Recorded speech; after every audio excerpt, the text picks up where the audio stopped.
Hey, pseudonym, welcome.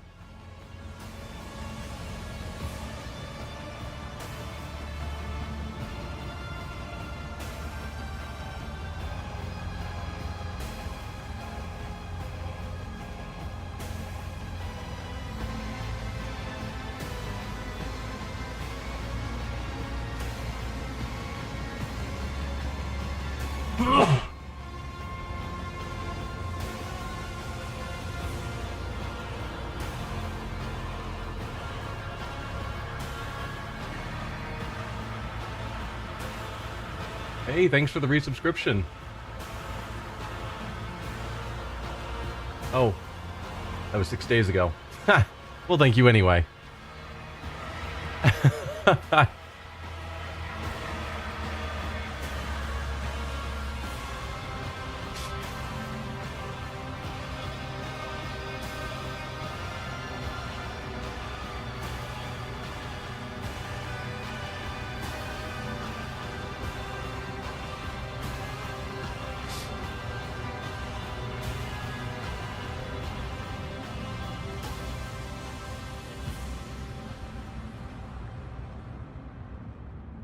You don't see the notification? It shows up in my activity feed. Resubscribed for 5 months at tier 1. They've been subscribed for 6 months. And then it just says 6 days ago. And that was the 6 days ago that I missed when I first read it quickly.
Hello everyone, I'm the Nerdy Fool and welcome back to Rogue Trader.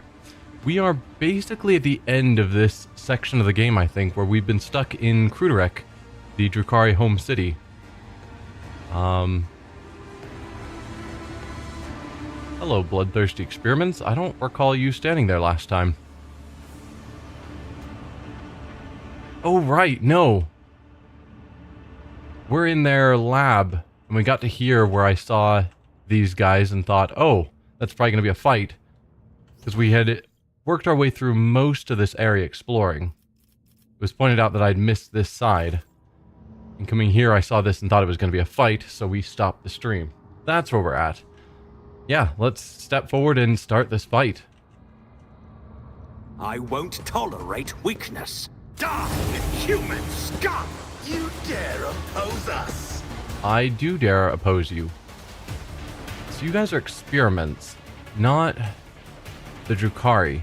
Like Disciples of Pain, I understand the need to kill.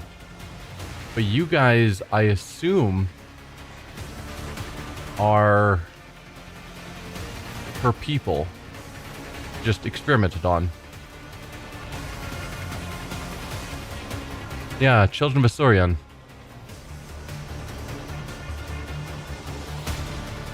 What does Bloodthirst Experiment give you? Creature can become a target of the Disciple of Pain's Frenzy Injection ability. Okay. And Disciple of Pain? Frenzy Injection grants the creature the ability to make 3 attacks per round and makes it completely immune to damage. Immune to damage? I can understand ignoring pain, like being able to fight through the pain.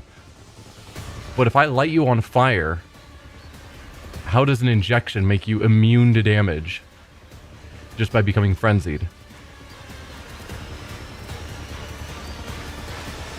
I don't know about that. Alright, but as usual, let's try and find places of cover to stand in. You can go there. It's not great. Potentially we could be attacked from this side. Do the Bloodthirst Experiments use melee weapons? Yes.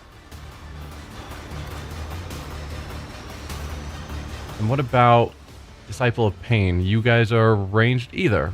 Ranged or melee. Okay. So I don't have to worry about the Bloodthirsty Experiments sniping us from the side.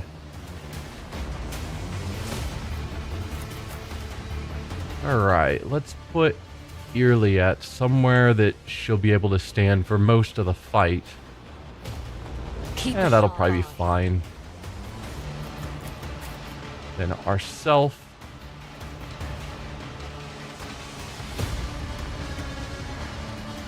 Have no movement. Alright, Heinrichs, let's move you forward somewhere. I'll put you in cover just in case.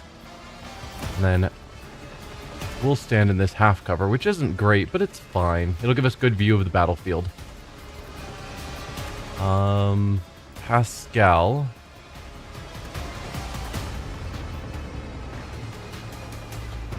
I think I want you moving forward so you can get towards some of these Disciple of Pain quicker.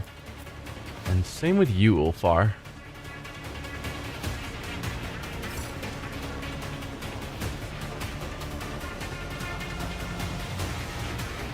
Maybe I'll actually start you here just to ensure that they don't rush Cassia.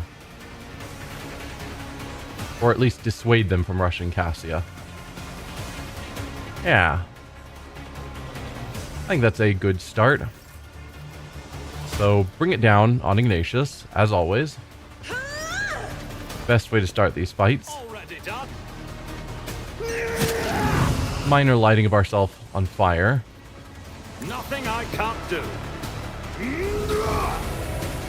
Okay, we did not get the free action, so end our turn. I'm not accustomed to being ordered around. High momentum. There we go. We've got our high momentum. Let's use Reveal the Light I'm a navigator, and not Voice a of Command, servitor. just to raise all of our characteristics even higher. If you insist, Lord Captain. Yeah. That's all looking good. And then give us a free turn. I'll show you why navigators are feared. So I'm inclined to try and take out the Disciples of Pain as fast as I can. Can I actually take you guys out with Ignite? No, I've got to use the Melta. Well, that's disappointing. I don't suppose any of you are lined up in convenient ways that I'll be able to hit multiple of you. You are? Well, how about that? And I'm not hitting an ally? Good.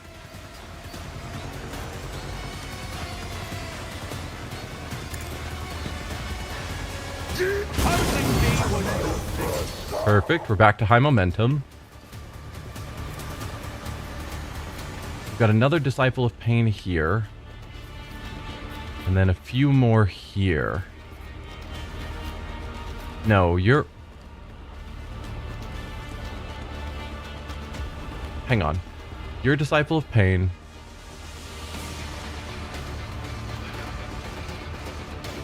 You're a Disciple of Pain. Is that it?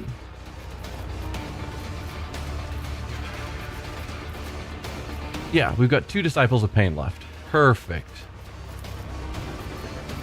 There's no way for me to hit both of you, even though you're so close together. Probably if I stepped around somewhere I could, but it's fine. Suits my purposes. We'll kill you. And then, lastly, you. Nothing I can't do. Nothing of value has been lost. And that's all the Disciples of Pain gone. Which should make the rest of this fight easier, because then we're not worrying about the Disciples of Pain boosting everyone else. Can you guys be killed? Yeah, you guys can be killed fairly easily with an ignite. I don't think there's any close enough that I'm going to have the energy attacks jump from one to another. You have 1 hit point left. Huh. All too easy.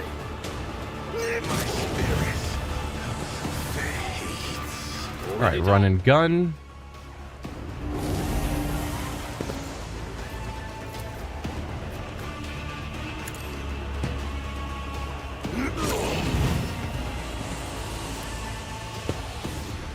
Then we'll use our ability here to give us 1 more action. And that one could be a melt if I care.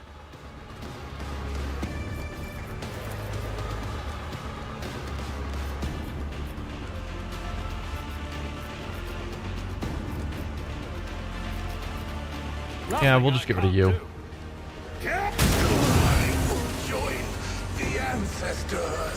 Alright, and I think that was a great first turn. Back to Cassia. So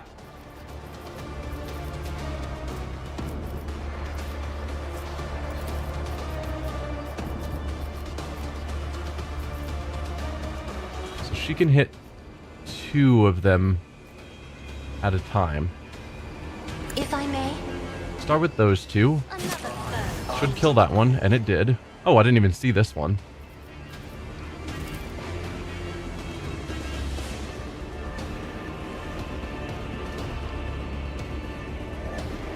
I don't know if she can actually see that one.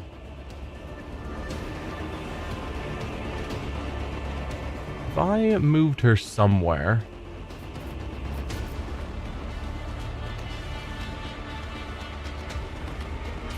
See, we've got you 2. You, that's one I was missing. I think I can get to a point where she can use her eye on all 3 of them. Yes. Yes, she can. I'm not accustomed to being ordered around. We're just ignoring the zones because I kind of forgot about them earlier, and I don't see a point now. The fight's basically already over.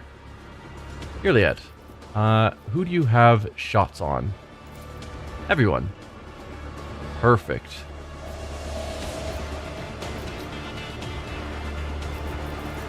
Then we will do perfect spot. Not your xenos pet monkey.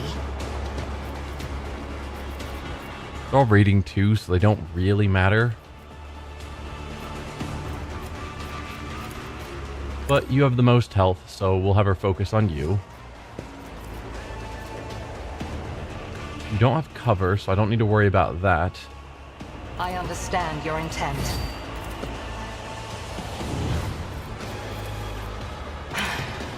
If I must. There we go.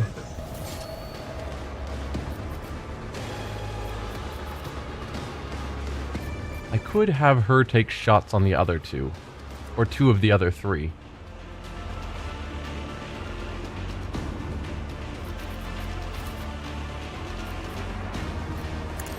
I went there. And there. Although I suppose, rather than Wild Hunt, which takes 1 shot on each of them, which probably... Is that going to be better, or... No, this only hits a single target. Yeah. So we'll use this on both of them. My heart sings with the thrill of battle! I deal death with my hands. Perfect. Ulfar, can you even get over here to do anything? If I put you there and had you take a shot, yeah, 95% to just win. Go for it. Wait, monkey, extend a helping hand and I will show you the way home. Says who? This... whatever you are? Alright, give me a moment to loot. But we're going to definitely want to check out whatever that is that's apparently talking to us.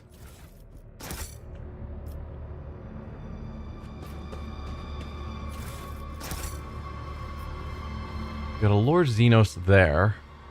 Activate a mechanism here. This is a 90% Lord Xenos.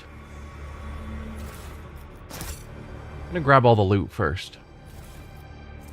Journal of Observations. The journal entries are written in an angular but surprisingly tidy hand, as if the writer deliberated meticulously over every word. The notes are supplemented by diagrams and formula. The Farseer's mind is aggressively resisting external interference. The mind maggot perished instantly upon being introduced into the system, which has never been observed before. Interesting. As punishment, the subject was placed in vibra shackles that chip away at limb bones. Unreadable diagrams. Mind maggot enhanced with a power implant. Subject placed in a red-hot metal capsule during the introduction of the parasite. Despite the pain and the parasite in its system, the subject succeeded in addressing the veil. Parasite destruction detected 2 minutes into its presence in the subject's body. Unreadable diagrams. Mind maggot enhanced with poison that suppresses the host's psychic functions and placed successfully inside his victim. The parasite's vital functions persist, yet with no sign of compliance on the part of the host. Unacceptable. Subject punished by partial skin removal and suspension by the detached areas of skin. Unreadable diagrams. Experiment finished. Result negative. For as long as the subject remains capable of combating the mind maggot's presence, pain is the only viable method of suppression. Subject to be placed in a capsule with slowly rotating blades until further instructions. Presumably that's who's in here, is the subject being subjected to blades.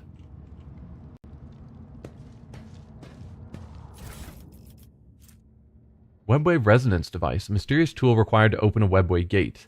That's probably what Marjai was telling us to find. Yeah. Oh, Irliet knows a way to open the webway. Huh.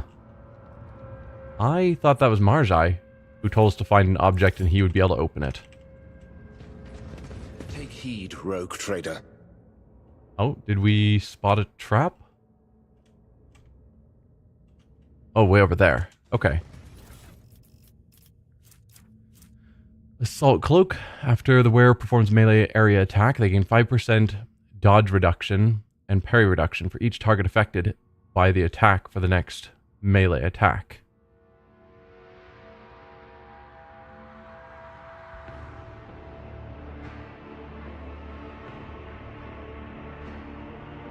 Huh. Wraithbone Woven's battlesuit.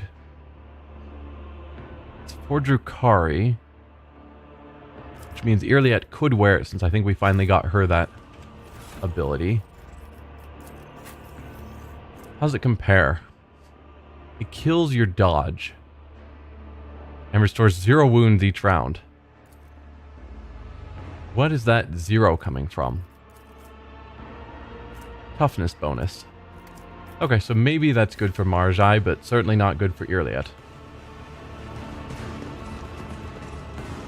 Let's disarm the trap. The machine god grants the insight. What were we trapping over here? Nothing? Alright, any other loot to check out? We do have another trap here. Also Lord Xenos. Pascal, you go alone. breaks my heart. Figuratively speaking, Be careful. muscular augmentation can withstand much more than high blood pressure.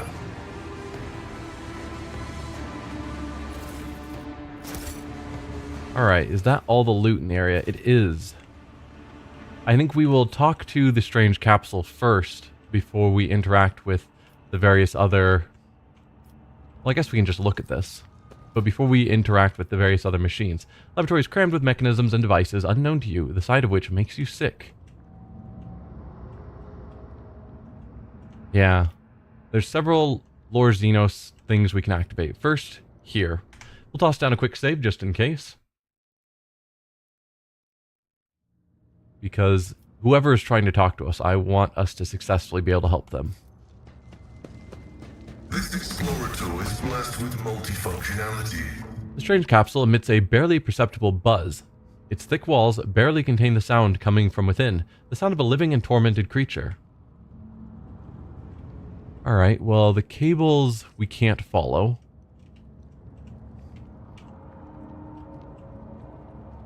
But logically, it probably is connected to either activating the mechanism or some of these lore xenos things around.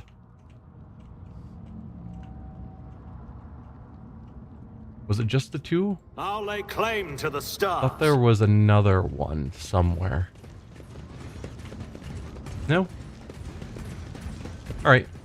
Before I activate the mechanism, because I don't know if that's going to be turning on the blades or whatever, and instantly kill it, let's check out these things. Watch your steps. And by that I mean let's undo this trap first. Operation successful. The set of symbols looks unfinished, as if you only have half of the mysterious message in front of you. Okay. I assume you succeeded, yeah. And this will be the other half? My success is an irrefutable certainty. Yeah.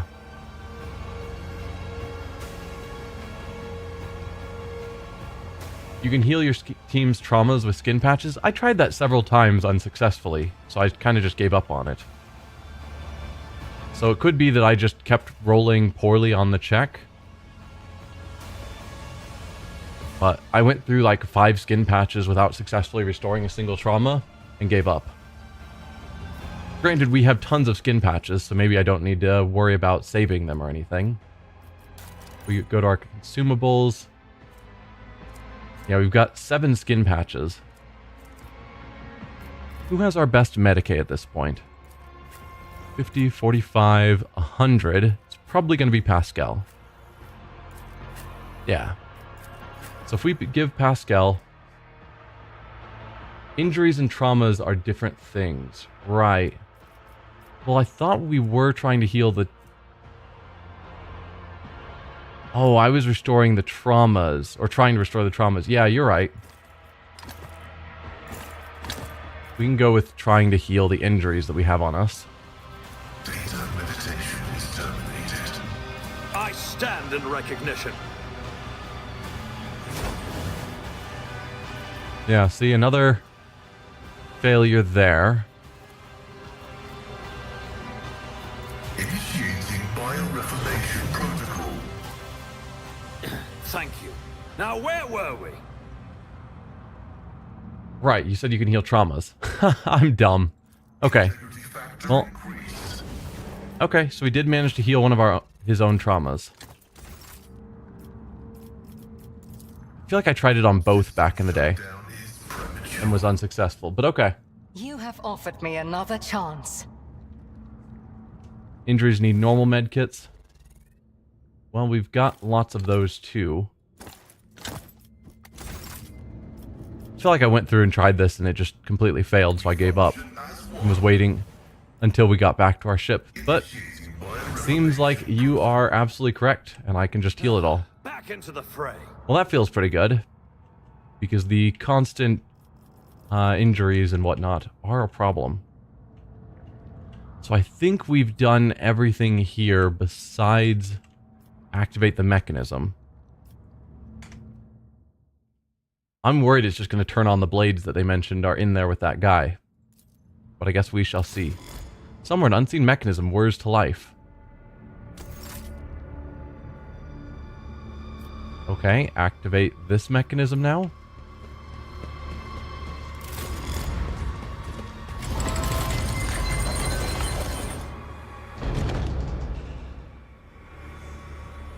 Eklundil. Despite his many bleeding wounds, the stately Eldari calmly straightens his shoulders and raises his narrow chin as he scrutinizes you with his keen gaze. Mysterious blue lights glimmer in his emerald green eyes. A monkey and an outcast have found their way into the heart of the Dark City to save what little remains. The universe is full of cruel surprises, and this is an outcome I managed to foresee. You have foreseen our meeting, but could not avoid being captured? What is the point of your prophecies, then? Yulet glares daggers at her fellow Eldari, but he does not look away. I am glad our paths have crossed again, my child. It is a great relief for me to know you are alive. But what is this? The Farseer frowns and concern surfaces on his face. Your soul wanders in the gloom, entangled in the brush of a despicable connection. I see that it grows from the seeds of solitude, doubts, and fears. And this thread of fate stretches between you and... His keen gaze darts to you. A monkey. Oh, Iliad, may Asurion spare you from ever facing the Farseer's judgment, for our kin are intolerant of such aberrations that make our souls fade. You know this. To treasure our unique connection is not despicable or wrong. What's so wrong about our connection? Silence Xenos, our relationship is none of your concern. Or say nothing. We're not in a relationship with Iliad, but we are friends.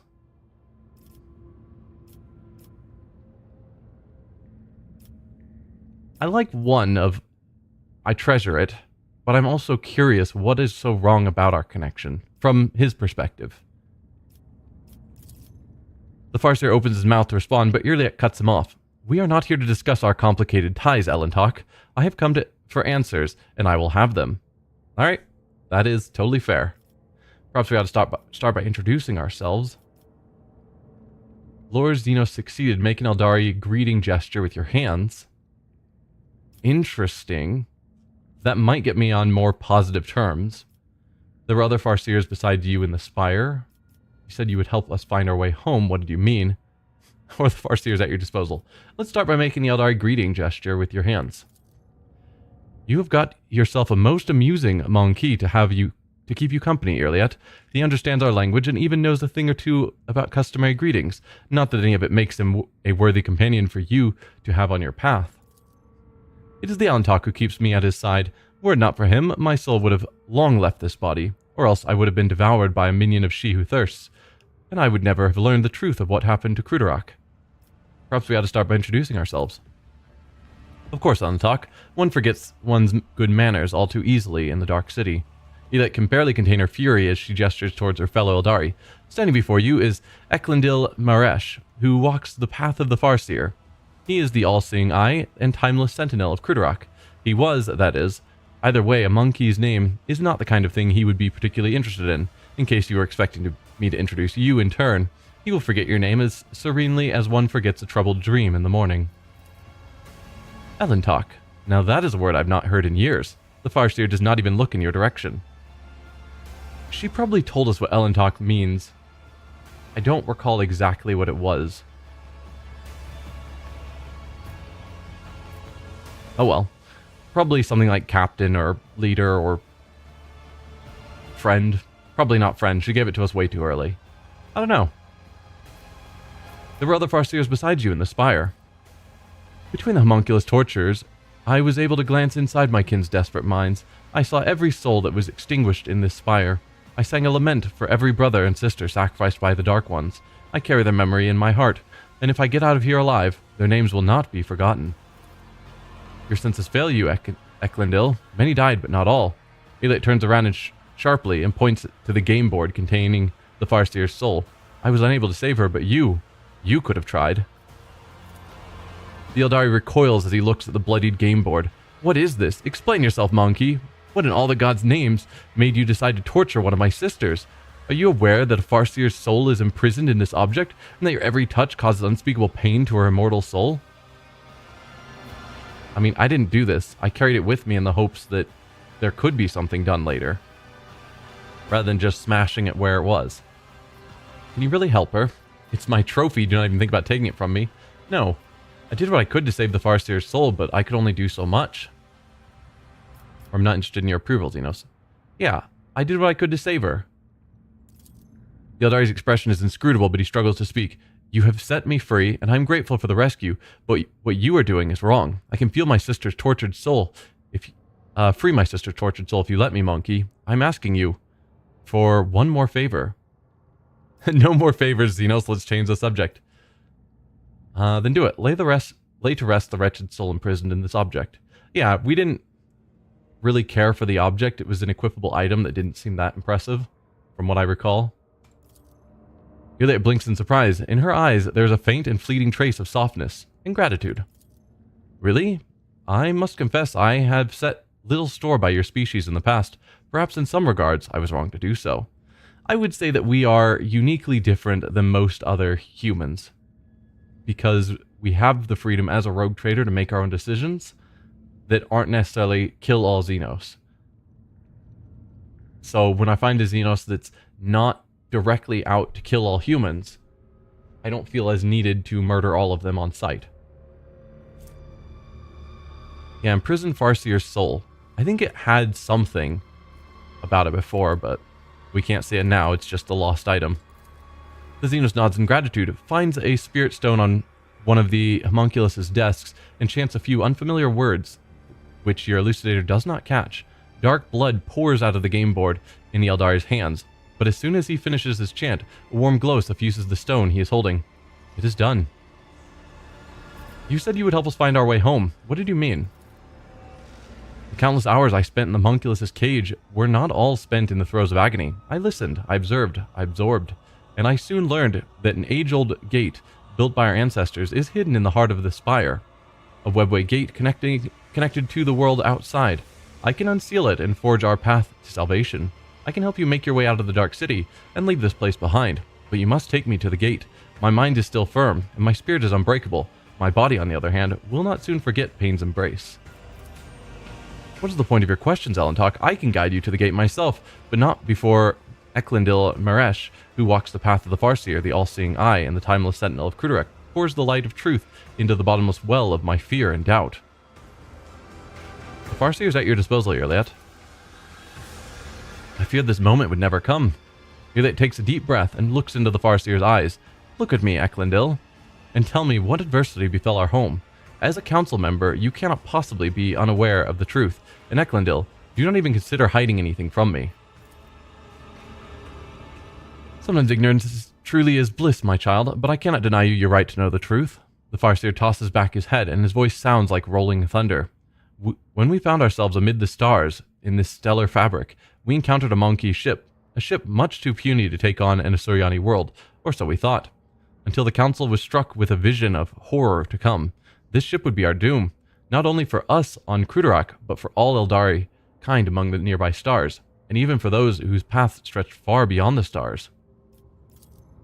We could not allow such a thing to happen. When the ship approached, we pierced it with 100 salvos, and then rejoiced, for among the wreckage the Rangers found no trace of the foreseen curse. Asurion, how wrong we were. The ships that returned from their reconnaissance to our starports were already carrying it on their wings, whether it was a scratch from a passing wreck or the infected ashes of the monkey ship that the cosmic winds had not had time to disperse. The plague crept into our home and immediately began to eat away at the craft world's very flesh. So there was something on this human ship. They just saw that it would bring death. They blew it up to stop that foreseen future, which anytime you're trying to overcome a future, like a prophecy that you're trying to fight back against, it almost never works. Prophecies always come true, it seems, and fighting against them usually leads to a worse outcome. So they fight against the humans, and whatever it was that the ship was carrying spread to them and to their home and infected it and destroyed it. Which means they brought about the end themselves, and it wasn't actually the humans' fault. In the Infinity Circuit, The souls of the ancestors battled the spreading pestilence ferociously, but the world was falling apart, and there was no stopping it. Spires collapsed, rivers dried up, the ground itself sank, and all living things turned into a strange blend of organic matter and metal. We fought for our home until the very end, but when it became clear that Krudark was beyond saving, the council decided to gather all who remained, board them on the surviving shuttles, and scatter across the galaxy to look for salvation. And that was what we did. But who steered the infected vessel towards Krudark? That's true. If it was an intentional, the humans were going to Krudark with the intent to attack it with whatever this is, and it would have turned out the same way whether they attacked first or the humans were allowed to launch this weapon at them, then I guess it doesn't change anything.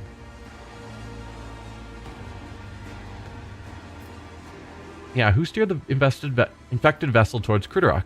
I am afraid you already know the answer, Elentark. You just cannot accept it.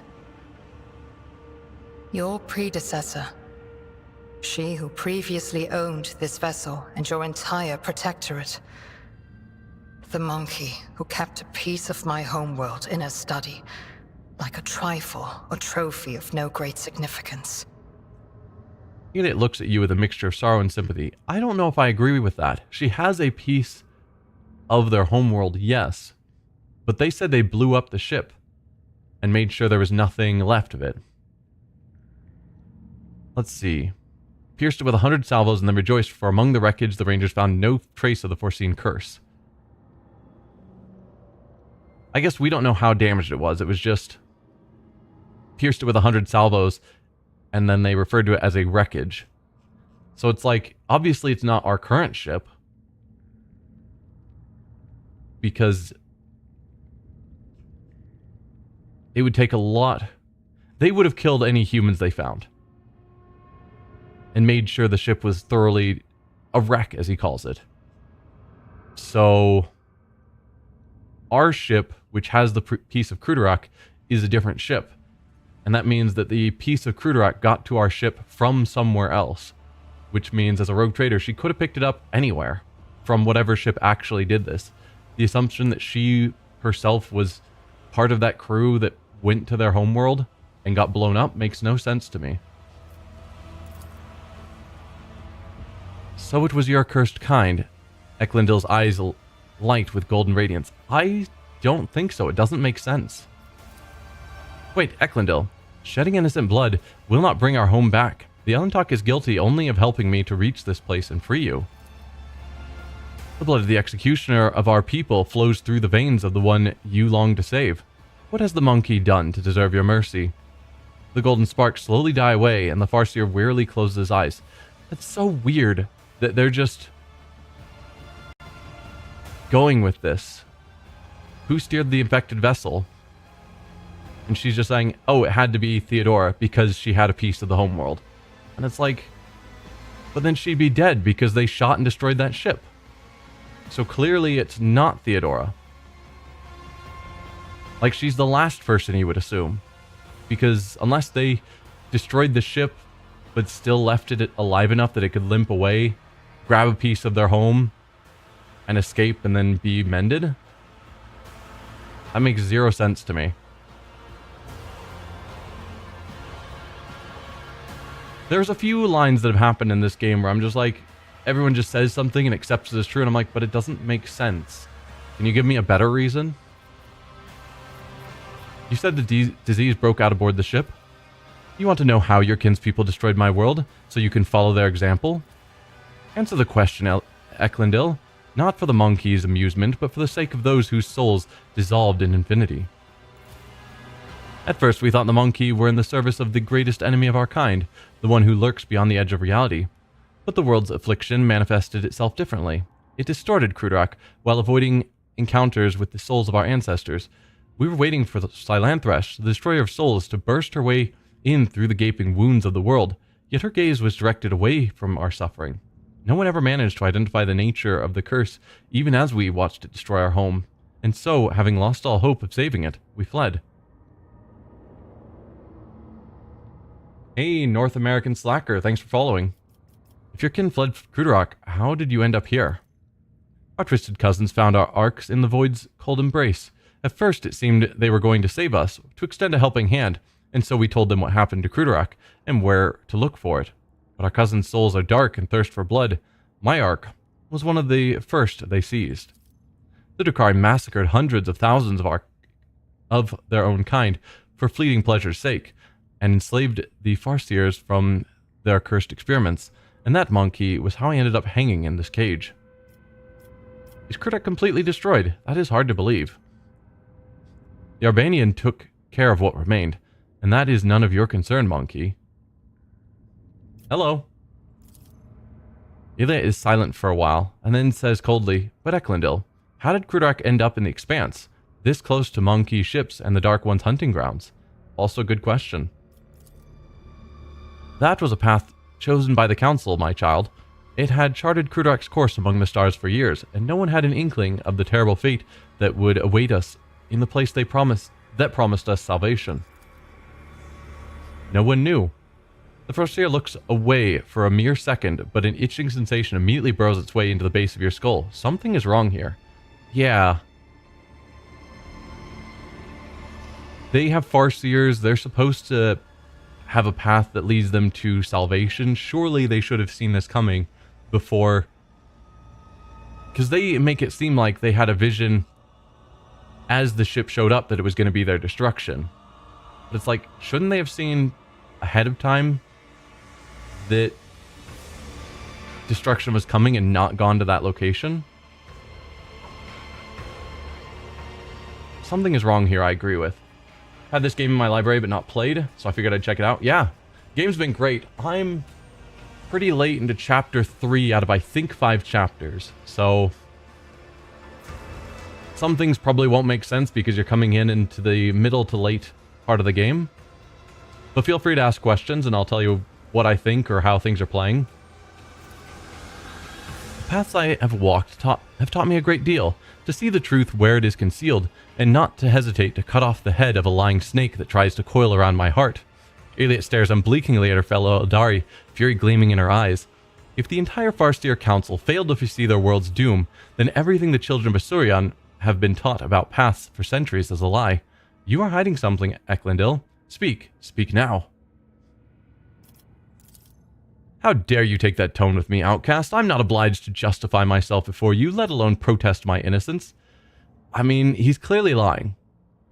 There's something he's lying, and the fact that she's calling him out on it of if the entire council of Farseers didn't see the destruction ahead of them, that makes no sense.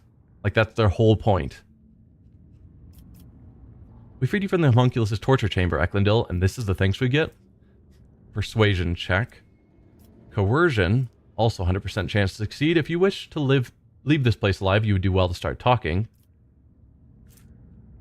Perhaps I should put you back in the cage, or you have already told us everything, almost everything. Why not hold anything back? Iliad, or I'm sick and tired of you, Xenos. Why don't I just kill you and have you done with it? So we have a 100% chance to succeed at any of these. I'm going to go with the persuasion. It feels nicer than going with coercion. We freed you from the homunculus' torture chamber, Eklundil, and this is the thanks we get.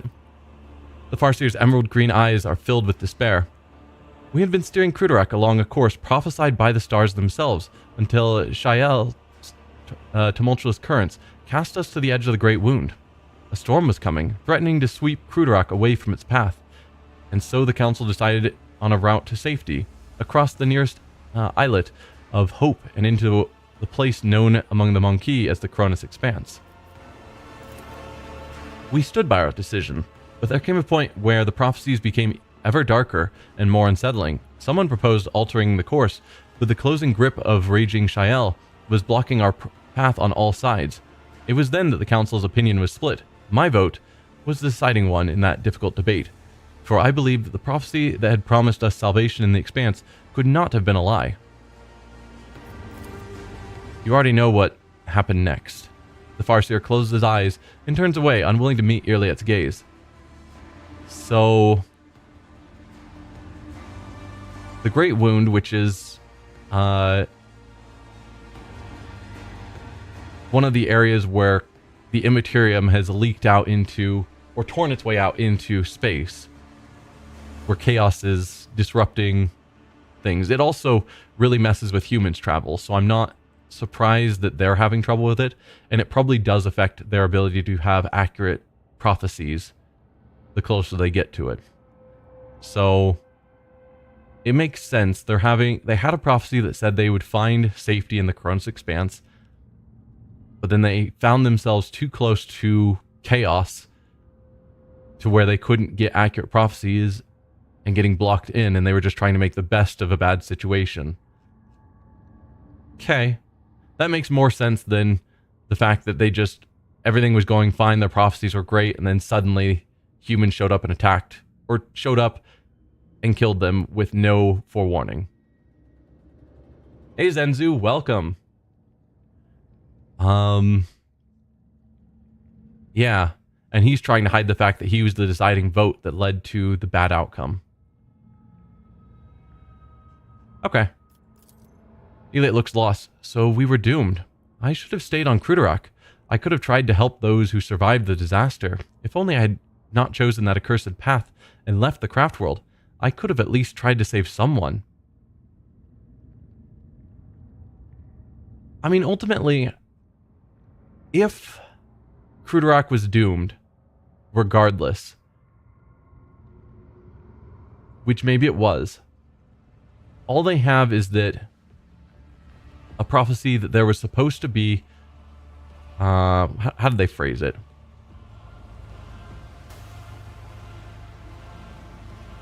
Salvation in the Expanse. So in the Koronus Expanse, they were supposed to find salvation. And it's like, yeah, almost all of Crudorak is gone. But Irliet survives. This guy has survived. There have been a few, and potentially there are a few more survivors.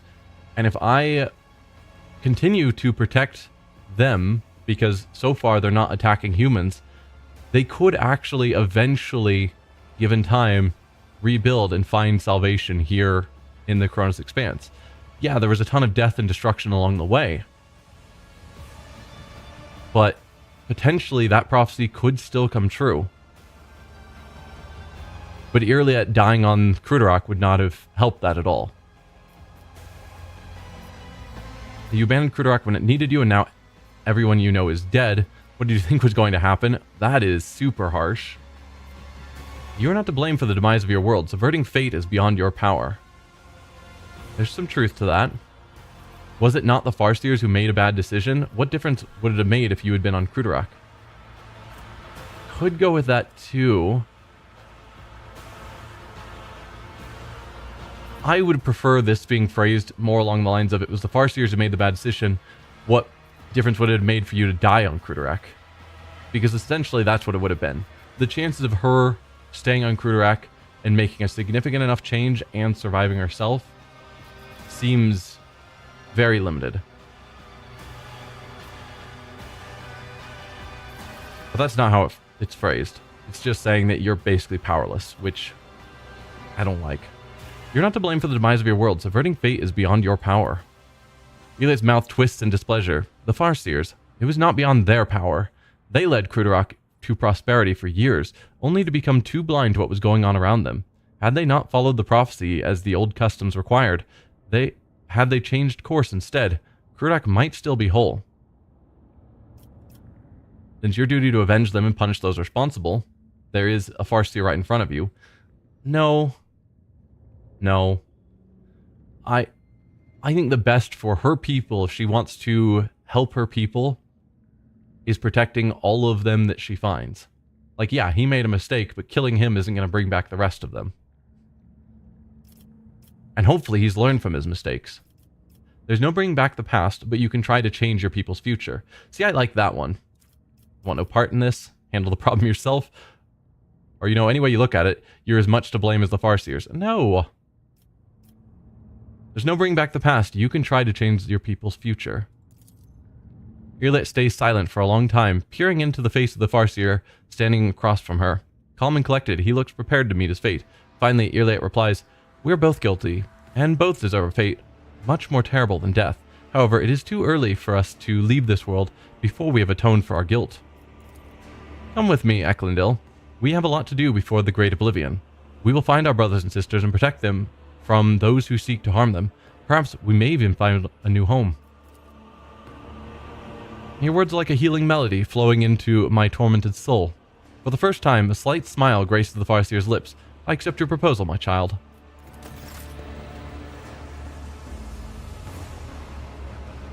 Okay. So is he following us around now? Follow my lead. Yes. I don't think there's anything else to do in this local area. So let's head back out this way. I think we've done everything on this main level as well. And we now have just this staircase to head up. Right over here. None shall stand in my way. I think this is the new area. Nope. Still have to go a little bit farther. This is the new area. Look, over there. A new trap. Alright. Did we miss that before, or has something new changed over here? So we've already looked all the way down these paths. I don't know. I'm still new to the art of exploring. Well, disarm that trap, please. Operation successful. Do we go the direction that the traps were? A new challenge for me? We go this way because we know For my sharp of senses. treasure, or I guess loot, that direction. We can activate a thing. Is this our warp gate? It looks kind of gatey. Nope. It is loot. Desolation Blast Pistol. 23 to 35. 75% armor penetration. That's really good. Dodge reduction of 30. Only shoots once. Range is terrible. Every hit from this pistol inflicts +1 stack of melting. What is melting in this case? Each stack reduces deflection by 1 and armor by 10%. Oh, dude. That is very good. Sharpshooter rifle. 24 to 36. That's way better than the sniper rifle I'm using. Granted, I've had this sniper rifle for a very long time. Since like Act 1. Because we just haven't found a better sniper rifle. Granted, I don't use my sniper rifle, so not that it overly matters. Less ammo. Slightly less range, actually. Deadeye shots deal additional damage to larger enemies. 2x2 creatures suffer +5 damage. 3x3 enemies suffer 10 damage. I don't think we've even run into any 3x3 enemies. That's terrifying. Huh.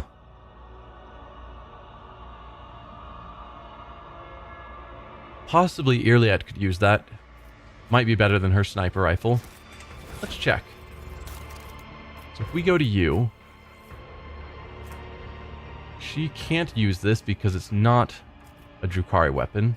But I could replace her little pistol.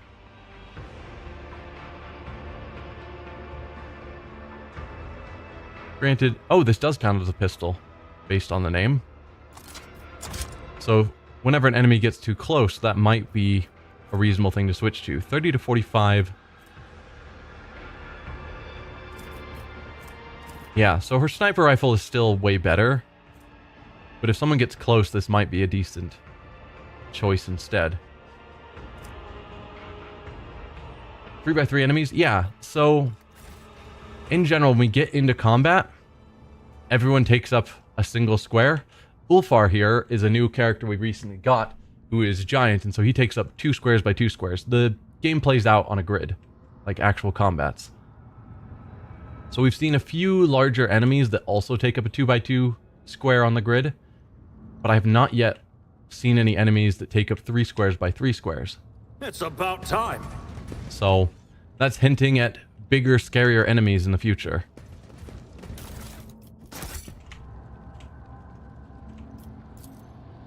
Muffled cries of pain come from the impenetrable darkness.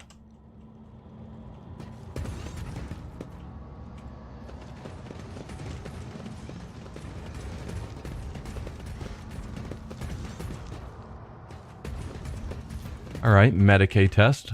95% chance. This explorator is blessed with multifunctionality. Gotta ask, what is your stance on spoiling story things that you have missed on this playthrough? I would prefer not being spoiled. Like at the end of the entire game, I don't think I would mind hearing about other directions the story could have gone or things, you know, quests I might have missed. But yeah, I'd rather not be spoiled on things that, like in the middle of the gameplay, particularly because a lot of things you can go back to. Because we are going to get back to real space. A lot of the various planets and quests and whatnot will still be available. So I'll hopefully see stuff there. But either way, yeah, don't want to be spoiled. The corpse was dismembered and then reassembled, apparently while still alive. Numerous stitches and burns indicate that the surgeon was not concerned with humane treatment. Human treatment. Ha! The view of the intertwining and intricate passages of the labyrinth fascinates and draws the eye.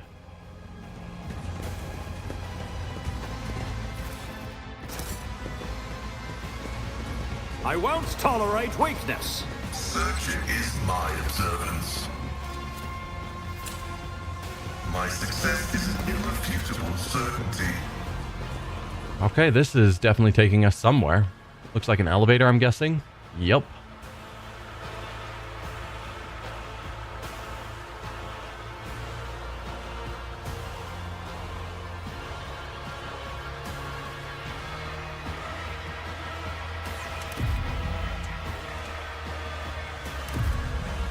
We need to investigate. Alright, let's disarm that first before someone steps into it. Grants me insight. Looks like a pretty big area to explore. Intriguing. Let's grab the goods first. Please don't walk on this, anyone.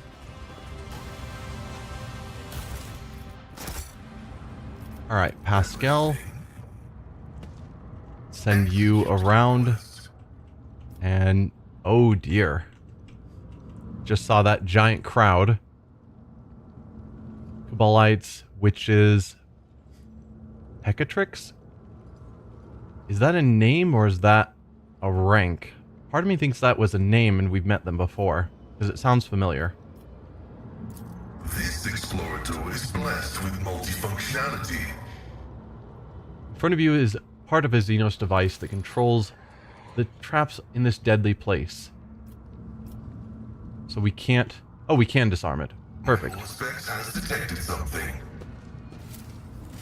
Can you disarm this? Nope. Okay. So this is what combat looks like. Where it is grid-based. We're going to leave Pascal in the front so he can disarm this trap.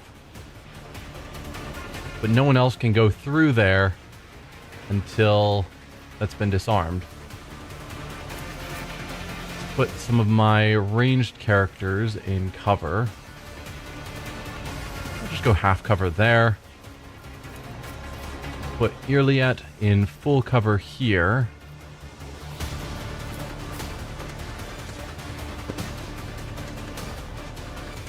You're here for this? Cool. Yeah, combat in this game is great. So I hope you enjoy it. And Ulfar, you'll see he takes up a 2x2 as opposed to all the others. I guess we'll throw him just up front here. Why not? I think that's everyone in place. So I have built my main character, Ignatius here, to be extremely overpowered. So he just ends fights really fast.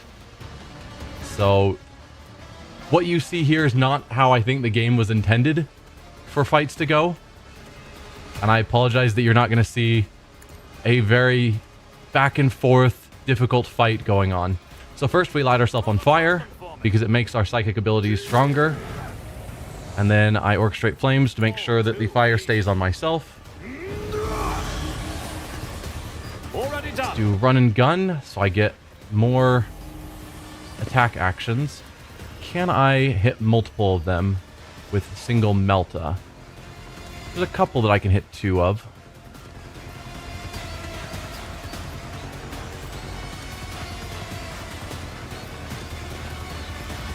So yeah, you have the most health. Everyone else seems to be killed in a single melta.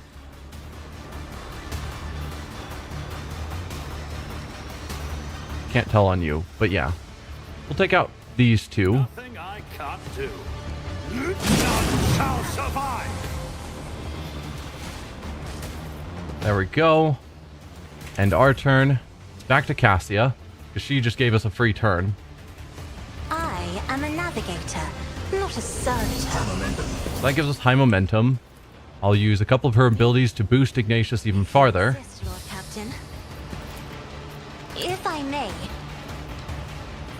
Now her ability that she can use with high momentum is to give a free full turn with all of our action points and no longer limited to just a single attack in an action. So it's a rare ability that we can only use once per combat, but Ignatius takes it to the fullest. I'll paint your death in colors. So he gets this free extra turn again. So we can then go for another person that we can melt it to. I guess not. We killed 3 of them already. So I can kill several of them with just the basic ignite. Not a problem for So me. we'll start there. Opposing me was your biggest mistake. I could light her on fire to get her to start burning. Might save that. We're back to high momentum again, because we've killed enough. There's only 3 of them left that I'm seeing here, but there's a lot on the battle map. Where are all the other enemies that we're in combat with? Ah, behind us. I didn't even realize that we had enemies behind us. That's awkward. Can I not see them from where I am? I guess not. You all have very little health. Another Hecatrix. And some more witches. I'm inclined to move over here so that I can hit them. Yeah, that hits 3 of them.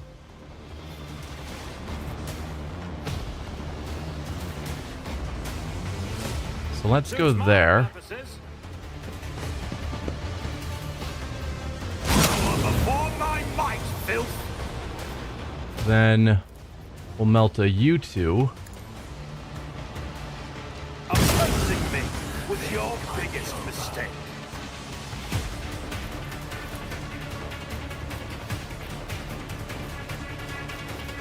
Let's melt a you. Didn't quite die. That is a shame. You didn't stand a chance. Nothing I can't do. Opposing Alright, so that's all of them dealt with in a single turn. I can no longer reach them because I've moved too far away. suits my purposes. We can run and gun then to move forward.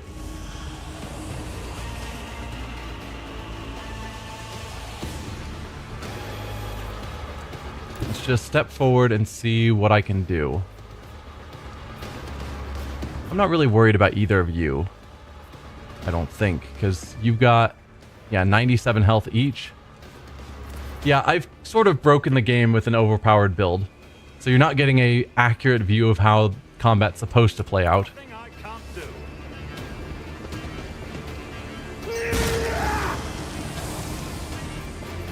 And then we'll use our heroic act to give us another action. And take out her. And we got another free action because we've got a build that occasionally lets us get free actions. So let's take out you. We're back to high momentum again. And I think that is where I have to actually end my turn. That was just a free turn that Cassia gave us. So it's still Cassia's turn, who was the first turn of this battle.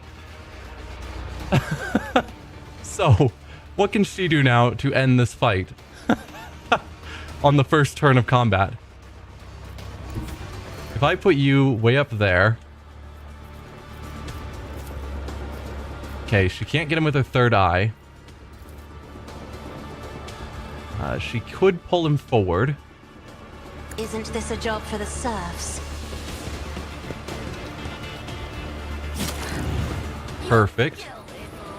Then use her third eye. I am a navigator, not a servant. As duty demands. And there we go. Combat ended on the first turn. The first turn of combat. Cassia was the only one who had a turn. And we won. That's not how the game is intended, but it amuses me to do it, so yeah. Operation successful. Psykers can become very powerful in this game, particularly pyromancer psykers, and I've just built all into that. And it's nuts. It's now a level up time, and leveling up takes ages because there are just so many options.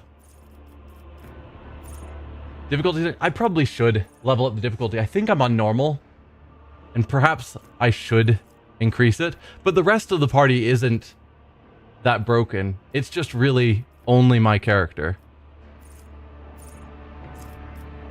So we could choose another branch of psyker abilities. Next, ranged area attack made by the soldier deals 100% damage and has an additional 20% dodge. Soldier immediately dashes in a selected direction, spending all their movement points, does not provoke attacks of opportunity. Can dash through allies and enemies. Maybe.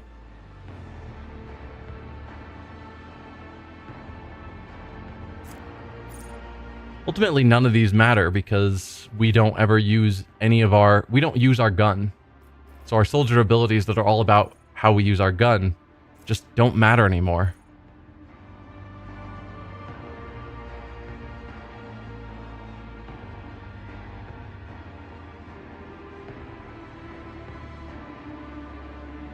Most common after Psykers is Heavy Gun or Argenta. Yeah, I used Argenta for a while, but she was okay with a sniper rifle. Her bolter I just never felt was that impressive. And so eventually I just stopped using her because she wasn't keeping up with the damage of the rest of the party.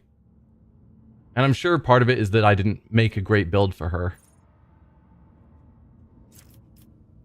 I mean, I could go into a different direction. Sanctic feels okay. Protect allies, smite heretics. Might be able to do something with that. I just can't picture myself actually using abilities to buff my allies rather than just hit things harder. I'll just take dash. Theoretically, I might find a purpose to use that at some point. And then skills, we're going to go with Lore Warp because it's the only skill we're really focusing on.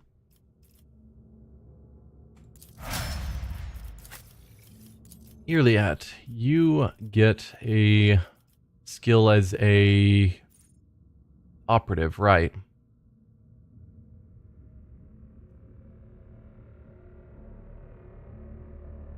Damage dealt by intimidated enemies is reduced.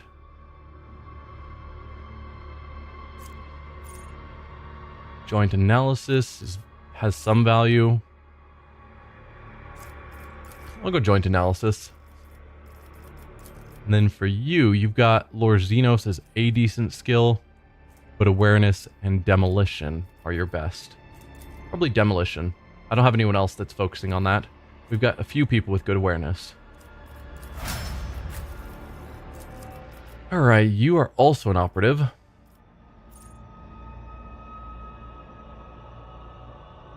Precise attack, I think, only matters for ranged attacks. It doesn't specify, but it is talking about cover.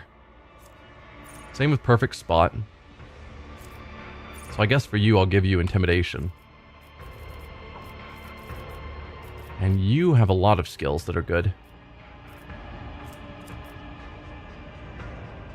Looks like of the ones I'm having you focus on, Medicae is your lowest. So let's boost that.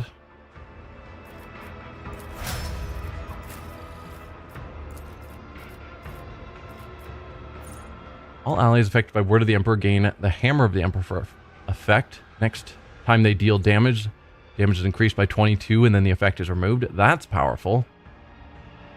So everyone in the party effectively will get, after he uses his Word of the Emperor, will gain a plus 22 on their first attack.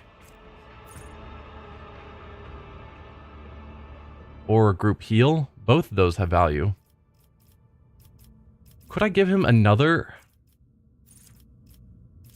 So I can just give him all 5? I thought you could max out on 2 of the psyker disciplines. Huh.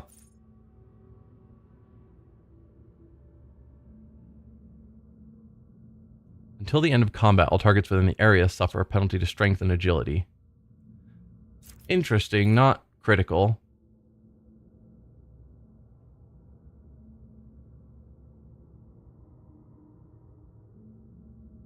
I can give extra turns to people.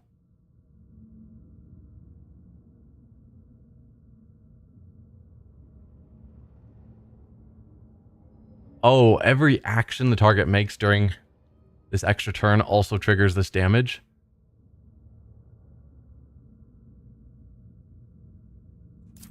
I mean, that's super tempting, though, because we could use that to give Ignatius even more extra free turns. I'll mark it with a star.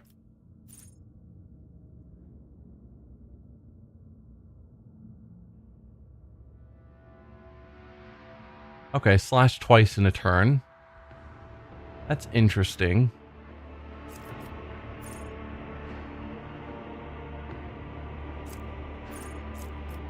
Taunting Scream could also be good.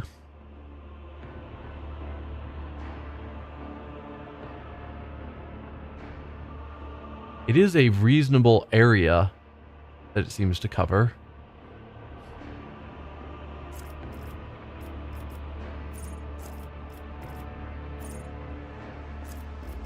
I don't know. Metabolic Overcharge could give Ignatius a few more attacks.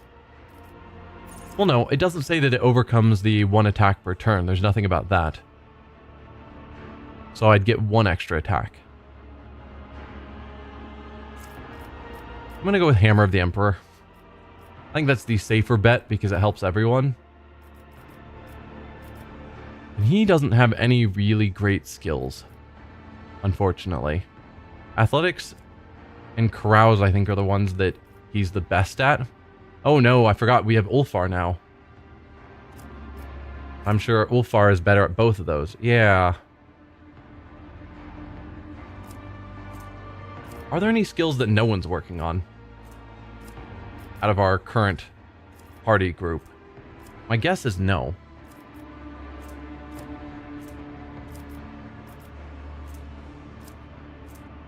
Yeah, we've got over 100 in everything. So it's like, what do I want you to focus on? I guess I'm going to go with athletics because we don't always have Ulfar with us. And athletics gets used reasonably often.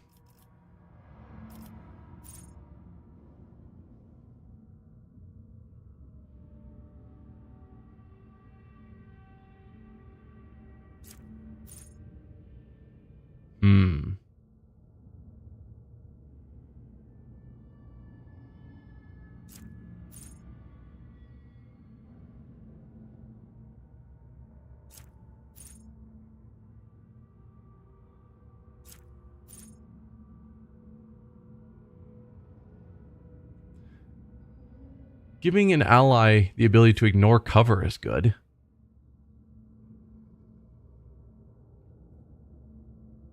And potentially ignore dodge. Huh.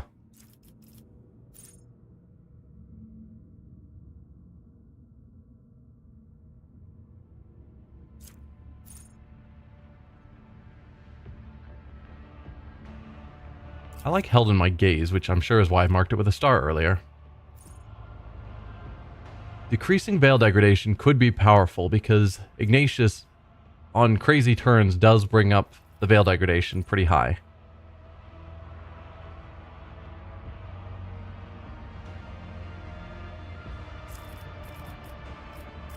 Probably not something I need to have rushed towards, but something I want to grab at some point.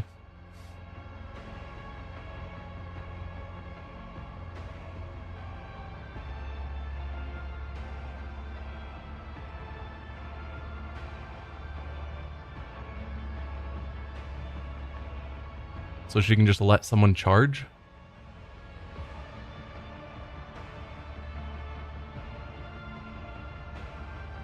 That doesn't seem that powerful.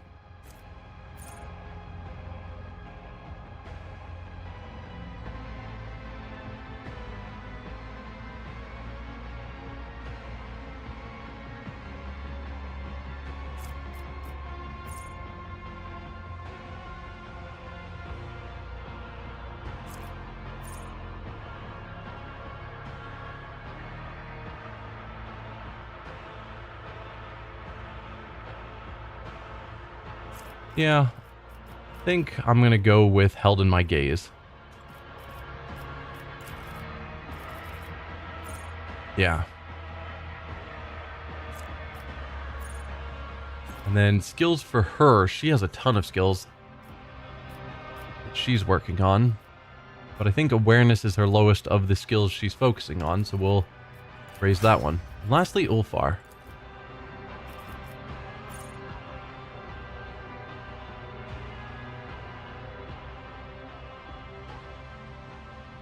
Cool, that's definitely a maybe.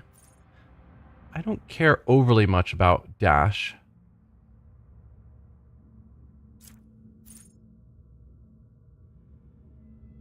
And you can't actually use cover, so entrench doesn't help you. Concentrated fire.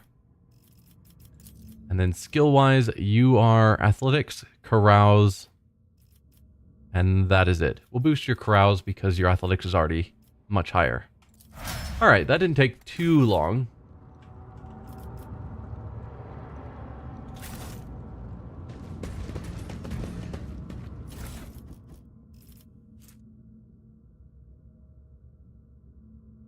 Is that the gun we already got? Yes, we already have 2 Dark Lances. We probably don't need a third. So we'll just send all those to cargo. The bizarre steel. I've seen the word. I don't know if I've ever heard the word pronounced. Amidst a subtle humming sound. As you listen, you feel your head is about to tear apart in unbearable agony, as if the sound is resonating with something in your mind. I guess let's look at difficulty settings. I haven't checked it in ages.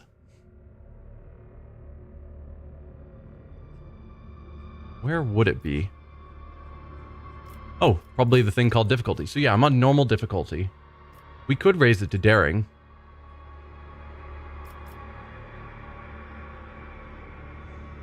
What does that change? So, on normal, enemies have a -10 to their dodge. This puts it back to normal. We are currently gaining 20% more momentum. Oh, I do like the more momentum. We probably won't get the ability to use Cassia's thing at the very start of combat, making combats actually take a whole turn. That would be such a shame.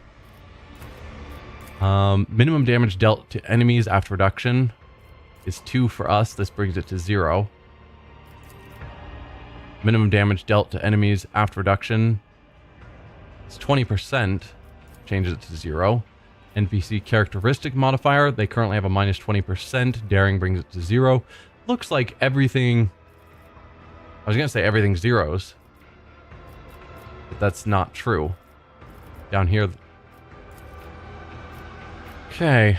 Max duration for hard crowd control effects on party members is 2 versus unlimited. Skill test difficulty modifier changes from 30 to 20%. Enemy wounds stays. Damage dealt to player's party after subtracting is minus 30 versus 0. Do I want to try this? I'll give it a shot. If I hate it, we can change it back. But we can try daring and see how it goes. Stop. Combat is a touch on the easy side. So, yeah. God grants me insight. We'll hold off on the stairs.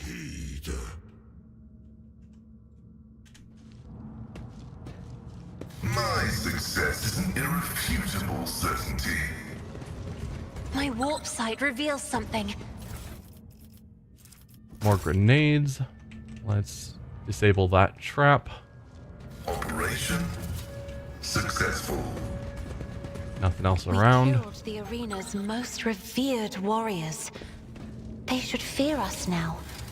So, why do I feel crimson bloodlust closing in around us? Let them come to us. It will save us from having to hunt these cowardly wretches in their dark dens. Yeah.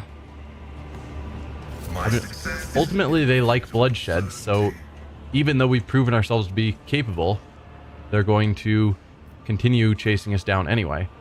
The elevator is controlled by an unknown mechanism that the human mind seems unable to comprehend. Is this where I came in? No, this is the backside. Follow my Let lead. us see what I found. this explorator is blessed. None are better at searching. Functionality ready for data input. Whoa, guys. I thought moving would have stopped them, but I guess not. Machine God grants me insight. We're good. They didn't blow themselves up. Blood Drinker's staff is a biomancy staff, so it doesn't help us. There are no pyromancy staffs as far as I can tell. Venom Chainmail. It's medium armor, huge dodge penalty. Where gains plus 4 damage against enemies that have no adjacent allies. Only applies to the first strike or projectile in a burst attack. Also, dash and charge abilities are increased by 1. Grants the wearer plus 10% parry and plus 10% area attack damage. Meh. Don't really care about any of that. Another set of stairs up. Stand in my way. Oh, and we are blocked off from this side. Well, that's tedious. So that's the gate, I'm sure. We could walk all the way around, but going through here is faster. But I'm sure there's going to be some event that occurs if we try it. Can we just walk past you? Okay. Let's just walk past you guys for now. Hey, it's Tervantius. This is where you moved to. Okay. Well, hopefully he'll be generally friendly towards us. But he may be super pissed at us and try and kill us. But I want to collect the rest of my loot. Keep a sharp eye. Operation successful. Collect all. Watch your steps. Pascal, you get that for us. This explorator is blessed And with this. functionality. The machine god grants me insight. There are faintly visible field lines on the smooth surface. Probably some sort of power system. Nothing else around? Okay. So So we have now finished the looting. It's about time. Let's talk to the guard. Tervantius wants to talk. Go. Tervantius wants to talk. Go. Wow, you guys are not very talkative. Alright, Tervantius. The homunculus looks up from the control panel and gazes at you with disdain from the other side of the impenetrable force screen. You survived, specimen. What a woeful lack of ability to follow orders. You were supposed to die, be it in the arena or in the chasm. However, the servants of Izaresh will soon remedy your blunder. Hello, Tervantius. I've not missed you either. Attack at last. A chance to get rid of you, inhuman miscreant. Yeah, I've not missed you either. Specimen, as you might have noticed, the homunculus's limbs simultaneously gesture at the massive construct supporting the force field around him. This version of the stifler blocks both the energy and bleeds in from beyond the veil, and any physical attempts to intrude inside its range. Your attempt at conversing is pointless. Simply continue on the way to your demise, and do not disturb me. Wolfer's voice turns quiet and insinuating, and a smile plays on his lips. Yes, you are safe for now. But as soon as you step out from behind this field, who knows in what shadowy corner will catch you. Any step outside could mean your death. Then again, perhaps you will not come out. You might sit here for a day or two, a month, a year, forever. Sitting and trembling, a small, frail inhuman, trapped in a prison of his own toys and fear. Which of us is in a cage now? Tervantius' face stiffens into a mask of contempt, but his working limbs begin to twitch nervously, and his chest heaves with a mechanical creak as if he is suddenly running out of air.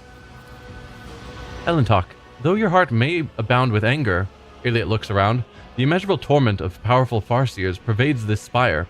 If you were to risk destroying this construct, it could cause an irreparable tear in the Vale of Komorra. I mean, that sounds good to me. Heinrich laughs, but his laughter sounds morbid and disturbing. What's this? A chance to open a warp breach in the heart of our enemy's bastion. I did not expect anything in this damn place to put a smile on my face. I was wrong. Is that approval? How strange. Next to this construct, my soul is both naked and swaddled at the same time. The colors around me melt away, and so do my powers. Let's examine the construct. Lord Xenos for the -30. We've still got 90% chance. The stifler is enormous and resembles the devices you have seen before. There is no doubt that its purpose is to suppress warp manifestations. However, you notice a few details that are out of step with the construct's otherwise typical Drukhari design. Several of its parts were made from material foreign to Komorra and fused into its frame by an unknown force. What happens if I destroy this construct, I wonder? Or are you hiding behind a force field, Tervantius? Are you afraid of me? The fact that he's hiding behind a field that specifically disrupts warp abilities when the leader of this group is a psyker. Obviously, this is how it would play out regardless of what I was playing as. But it feels more fitting as a psyker, like he's intentionally trying to stop just me. While I'm here, do you happen to have any special equipment reserves left? Or iconoclast, leave the stifler intact until our next meeting, Tervantius. It will be your last. Stifler, yeah. What happens if I destroy this construct, I wonder? Then you will give thousands of souls to Silanthresh, Elentok. You will wound one enemy to empower another. She who thirsts is done feasting in Komorra. Once she who thirsts is done feasting in Komorra, she will surely sink her claws into your world as well, because nothing can sate her hunger. The Xenos narrows his eyes at you and hisses. You must be thinking that the moment you do it, Komorra will descend into demonic mayhem, and the valorous rogue trader will have rid the universe of the abominable Drukhari and finally flee these dark halls. Before all that happens, specimen, the demons that will arrive will rip your flesh to shreds and devour everyone in sight. And while you are busy writhing in agony, I will have enough time to put everything back in order. You do not seem to share your kind's fear of the warp in the slightest. Does that make you mad or simply arrogant? Dogmatic is to break the construct. I think I'll try anyway. Heretical is also to break the construct. I shall take the risk. The prospect of seeing you shriek in terror is just too tempting. Or leave the contract intact, which we saw already was the iconoclast. direction. I see I have other questions to ask. You don't seem to share your kind's fear of the warp in the slightest. Does that make you mad or simply arrogant? The xenos responds with a self-satisfied chuckle. Fear is the reaction of a weak mind presented with the inconceivable. Even our masters are liable to it.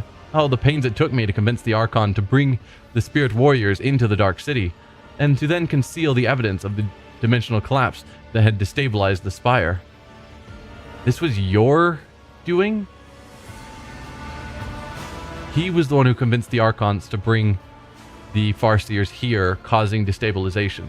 And he was the one who was covering it up. Why? I alone acted without fear. I delve deeper as a scalpel delves into flesh. I have designed devices that stifle the breath of the unreal. I am creating a weapon that will make the warp itself tremble. And I am using the raging powers of suns as sustenance for my weapon. I know no fear, for in my mind there is no inconceivable, only the unconceived. He's the one who's stealing the suns. You said you were using the power of suns. Does that mean you are the one responsible for the disappearing stars? Yeah.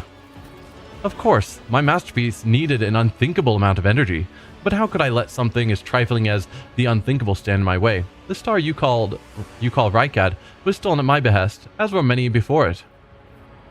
Yep, you get to die.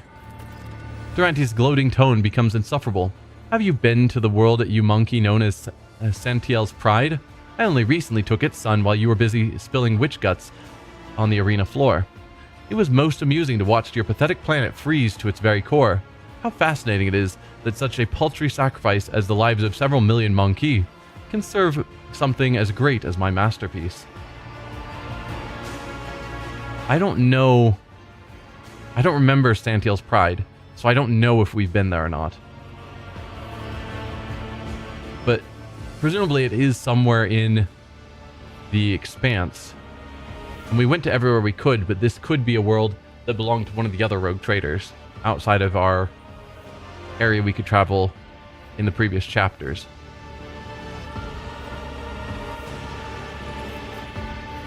Break the contract. I think I shall try anyway. God Emperor will protect us.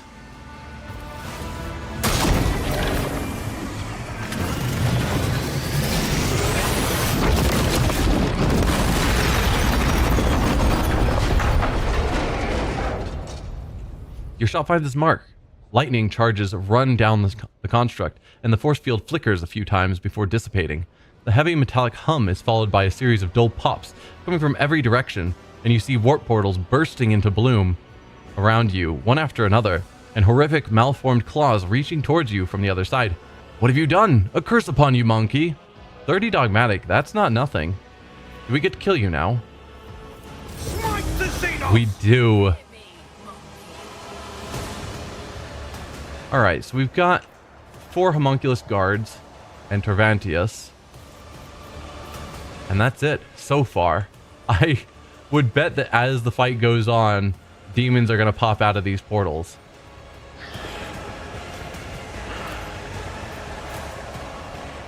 We don't really have good cover positions, sadly.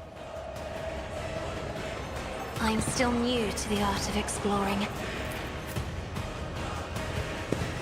Yeah, just no cover positions at all. We're just going to pull back a bit. So, long term, I think we need to get to, or at least it wouldn't surprise me if we need to get to the other elevator, the one that was blocked off before. One side of this place. Yeah, that's where we came in. There's another elevator here we didn't use. And there's a loot. Hello.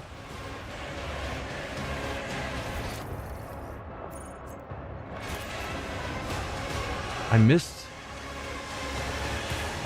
Is that loot? Looks like it should be up. Yeah, right here. Huh. Well, that's disappointing. I'm sure we'll get to it later. You also have no cover.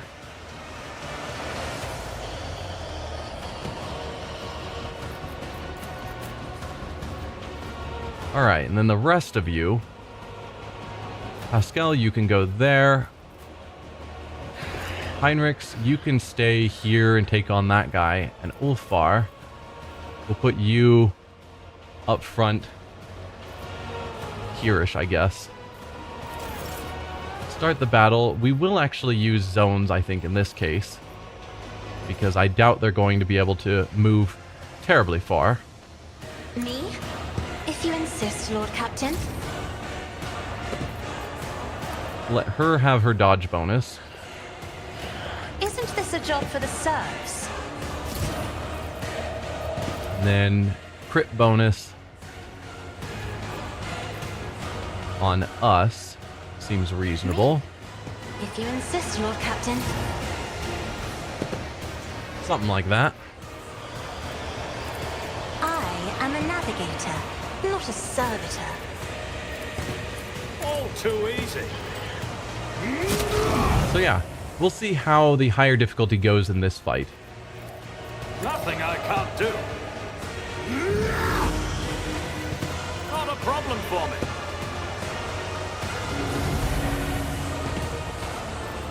I think I might just start by lighting you on fire.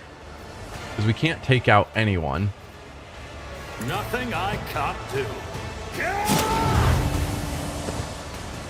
Yeah.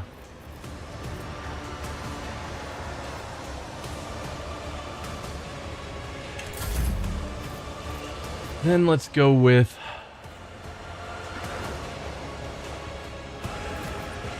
So that's a single target attack. 0 AP though. Alright, well let's give a boost to Ignatius. If you insist, Lord Captain. More I'm boosts. not accustomed to being ordered around. Then does this give me enough momentum to actually get our... It doesn't. Oh. It's barely shy on this difficulty. That is cruel. Let's go kill zone stratagem there. So we're gonna have to actually do this the normal way. That is a shame. I don't think I want to do lidless stare. Could do something like this. Force the enemies to move closer.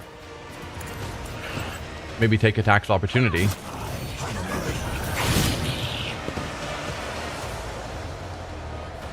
I'll accept that. I don't like that you're right next to Ignatius. That's not ideal. Ah, that gave us the momentum. Perfect, perfect, perfect. I'll show you why navigators are feared. Alright. I think I have the upgrade that allows me to use psychic powers while I'm in melee.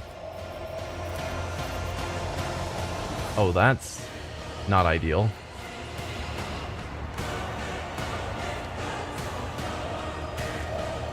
My allies are all in the way. So if I try and hit 2 of them, I'm going to hit my allies instead.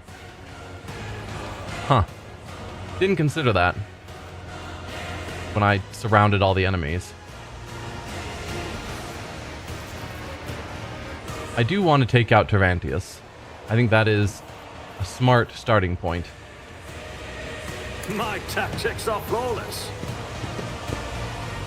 Opposing me was your biggest mistake. Perfect. Let's take you out because you're too close to Cassie and that makes me uncomfortable. Suits my purposes. You didn't stand a chance. Perfect. High momentum's back. All too easy.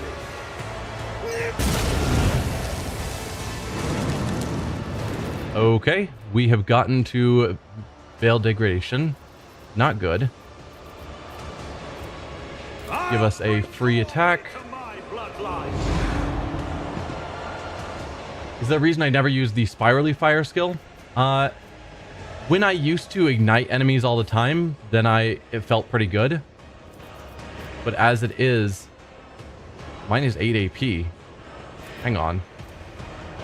Okay.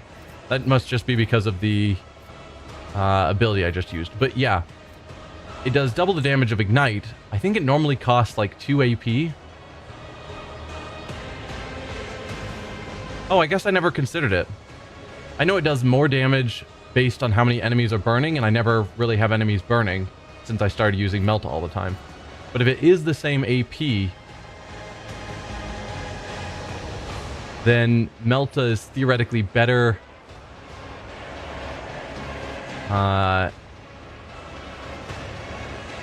Yeah, Melta is better if there's a line.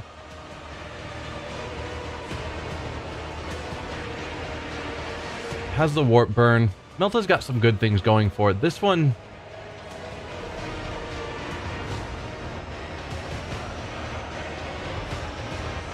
I don't know. So, 184 to 317 versus if I melted. Same. Melta would lower their armor in case someone else has to attack afterwards. This one should do additional damage because I'm burning. Half the fire damage of all burning creatures within line of sight of the target. I should be within line of sight of both of those targets. Oh, I guess I'm only taking 1 burning. So they'd take half of 1 damage. I guess that's fair. Well, we'll try it. I never use this ability. Nothing I can't do. I guess part of the reason I don't use it is because I got it much later than I had Melta. Sadly, you didn't die.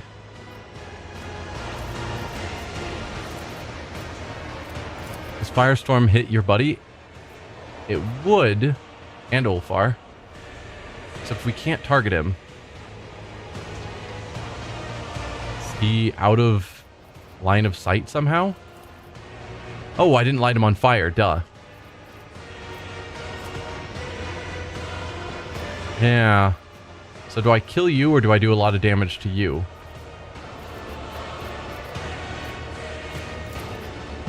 I suspect I can't run and gun again. I cannot. I can.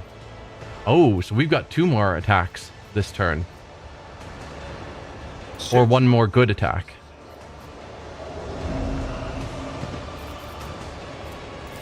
So we could go with this again. Incinerate. Or Melta. They're the same damage. Same AP cost. I'll go with this one again. I don't use it much, so I might as well. Okay, that one actually killed it. So, all the enemies are down except for 1 guy that's left at 10 health. Cassia, can you just finish him off for me? If you insist, Lord Captain, try to die with grace at least. Thank you. Yeah, I don't think the higher difficulty has inconvenienced me overly much. It did make it harder for Cassia to get off her ability first turn. But that's it. This takes strength 60. Yikes. And it does so terrible. 4 to 7 damage. I guess rate of fire 11. But if you're going against an enemy that has any sort of armor or deflection, I think they call it, this is just worthless. And we certainly don't need 4 of them. I'll take 1. Just in case I decide later on I want to use it. And there was nothing to loot off of Tervantius? Okay.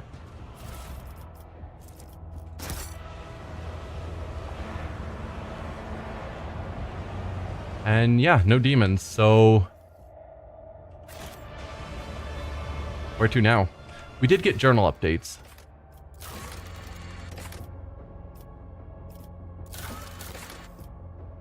The key to the webway gate was found. Violet knows how to open the webway gate, but she needs a special key. Yeah. So we need to find the webway gate.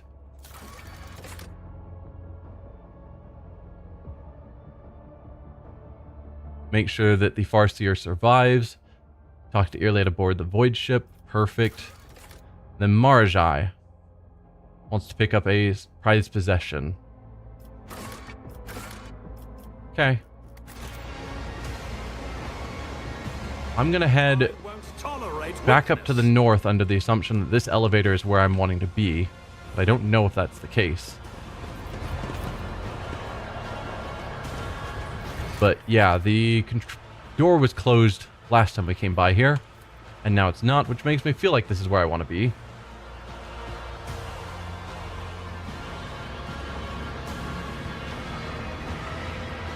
Yeah, this is definitely a bad situation with lots of chaos happening. I don't see lootables yet. Victory Huh, awaits. lootables.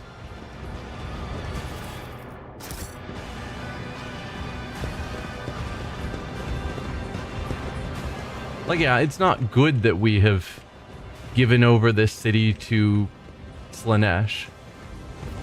That's probably bad. And there are probably people of the Inquisition who would disagree with that choice. But since the Inquisition we deal with is Ordo Xenos, the destruction of all the Drukhari, or lots of the Drukhari, at the penalty of powering up Chaos God is probably okay for them. But Ordo Malleus probably thinks otherwise.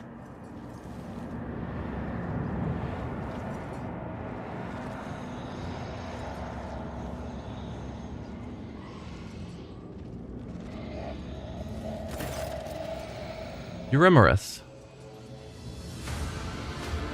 Cool portrait. I approve. Miserable vermin. Eurymerus hisses through her teeth upon seeing you. Despite her blazing eyes and her bared teeth, you plainly discern what is in the Drukhari's heart. Fear. By sundering reality and causing a disjunction, you let the warp demons invade Komorra. I will see to it that death comes for you slowly. What about you, child of Kruderak?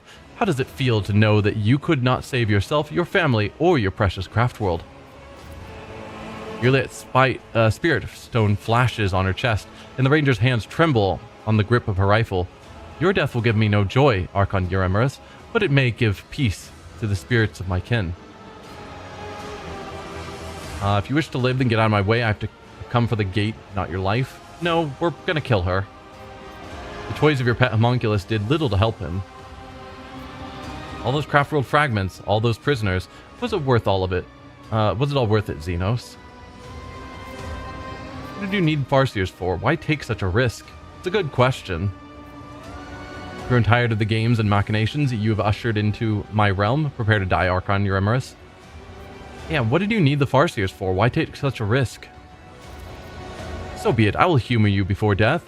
If only to step out of another's shadow once and for all. I wish to orchestrate a little disjunction, and with my helpless brethren in my clutches who are capable of tearing apart the veil with their mere presence, it could not have been simpler.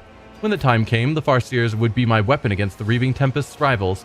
Under cover of the Cataclysm, my blades would behead all those who stood in the way of my ascent. So you were planning on tearing open the same portal to chaos that we just did, but you wanted to control it so that you could time it to take out your enemies. I assume that means you thought you had a way of shutting it back down afterwards. Although maybe us blowing up the machine removed that plan. All those craft world fragments, all those prisoners, was it all worth it, Xenos? Spare yourself the struggle of comprehending the meaning behind my deeds, wretched creature. Kruderak was to be my key to power, the likes of which the Reaving Tempest could only dream of. Majesty is mine alone to claim, and I will claim it. No, Archon, you are destined for retribution. Blood for blood. I cannot destroy your entire cabal as you destroyed Kruderak, but I have the strength to cut off the snake's head. Poor little outcast. Eurymerus leers at Earlit, staring into her eyes like a predator. The suffering of your brothers and sisters nourished us for a long time. Now you too will give me your pain. The toys of your pet homunculus did little to help him. Eurymerus smirks. Oh, I am certain the homunculus still has plenty of unbroken toys left. You haven't seen even a tenth of what Tarantius commands. Yeah, I... didn't really scare me, if I'm honest. I'm not going to give her the chance to live. That's dumb. I've grown tired of the games and machinations you've ushered into my realm. Prepare to die, Archon Eurymerus. Die? Ha! Eurymerus draws her weapon. You're the only one who dies today, and after I'm done with you, I will pay a visit to real space to observe the terror and ruin wrought by my cabal. Do you know, monkey, that so many of your kind have had their lives cut short at the hands of their own kin? I used you to purge the ranks of the cabal, to clear all obstacles from my path. I used you to accomplish my goals. I colluded with your kind, despite your much vaunted hatred of Xenos, which ought to have prevented any of you from even considering such a thing. My servants are heading out on a new hunt as we speak. Who will become their prey? Which lights will wink out in the void? How many Monkey will perish in the darkness? Eurymerus lets out a mocking laugh. You will never know. In the name of the God Emperor, I will destroy you, Xenos. Such amusing loftiness coming from an insect. Your toy god cannot help you, and nor can he help your fellow kin, that delectable prey still confined to boundless darkness of real space. I'll wipe you from the face of Okay, so those are going to be more of Tarantius's toys, presumably. So we've got some Incubus. She has 1,000 health. 1,000! Does that seem absurd to anyone else? Difficulty level 7? What is the game doing here? This creature restores 3 wounds every time another creature suffers damage that does not kill it. And at the beginning of combat, the wearer gains the Shadow Field effect, while under this effect, the wearer counts as being in full cover against all ranged attacks. The effect is lost when the wearer is hit by a ranged attack and suffers damage from it. The weapon feels pretty pathetic.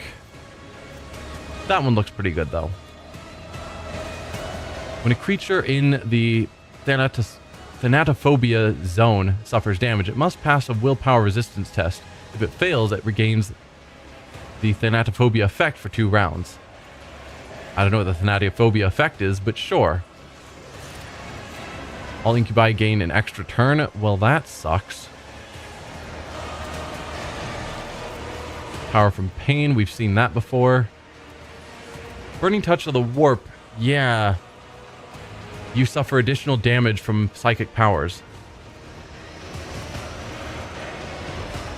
Good stuff. Combat master, dual weapon, breaking attack, versatility. Yeah, most of that I'm familiar with. Alright, so we're going to want to focus you down, of course. Oh, you've got a bunch of these grotesques, including the 2 that are down here. Alright. Sure. Well, let's start out by getting into some cover. Same with you, Cassia. Same with you, Irliet. And then for our melee people,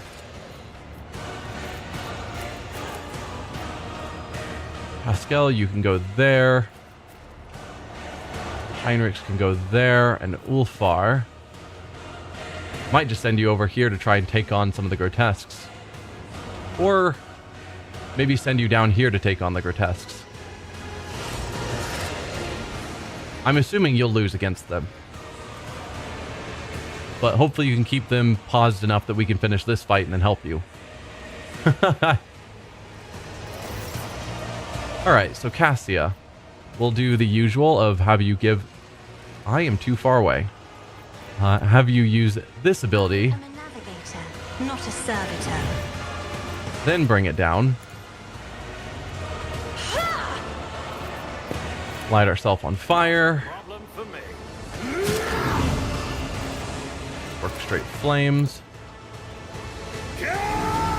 That ends our turn.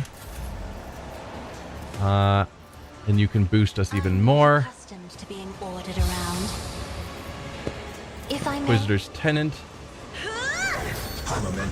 Perfect. We got the high momentum. That's what I like to see.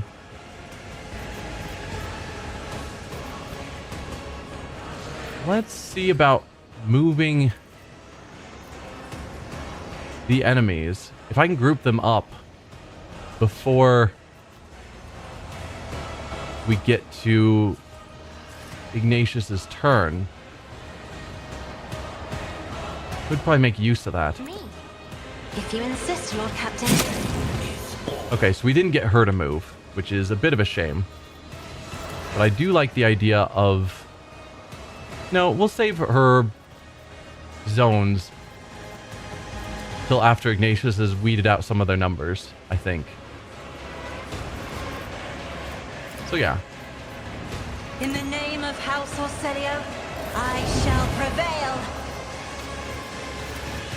So we can hit a couple of them there.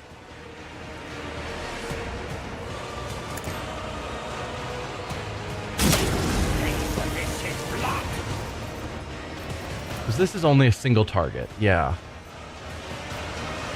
So it's better to use Meltas when I can get lines of them. Nothing I can't do. Nothing of value has been lost. Alright, we've got our high momentum. Then, if I went with something like this...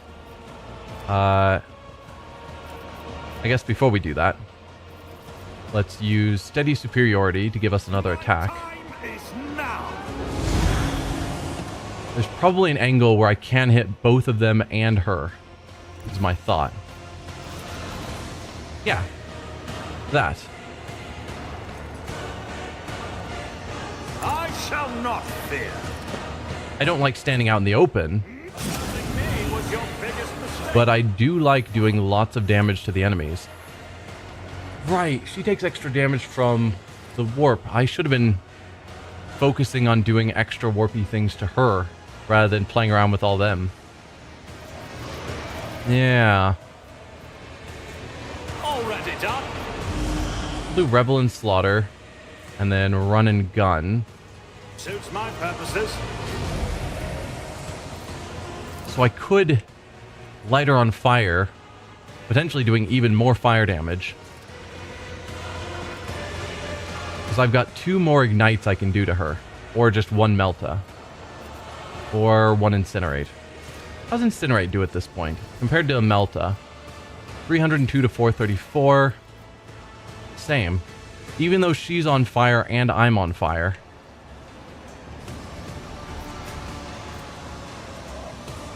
Neither one of us seems to count as being in her line of sight.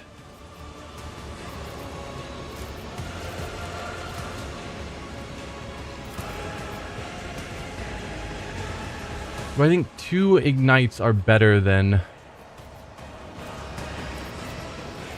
I guess that's my thought. I don't know if the fire damage we're seeing there is the max of what Ignite would do.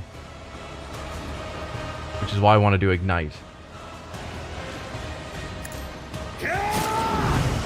It was. We're still at 39, so that's a bit of a shame. I could orchestrate flames to make sure the fire doesn't go out. I could inflame. Oh, I can inflame regardless to just hit her again with more fire damage. Alright.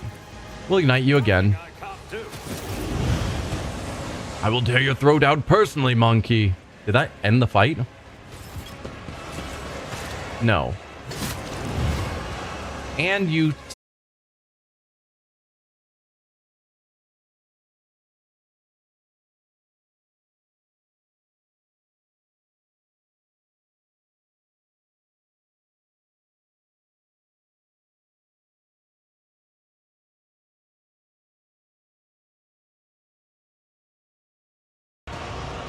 And then let's go back into cover, because that sounds like a good plan.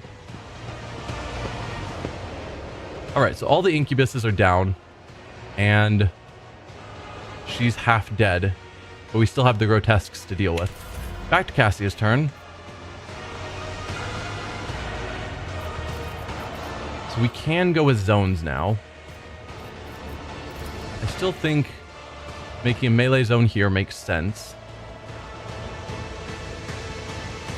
I am a navigator, not a servitor. With a kill zone. I'm not accustomed to being ordered around. Yeah, and we've got the bars back, which is good. Backline to give yourself a bit of a dodge bonus is good.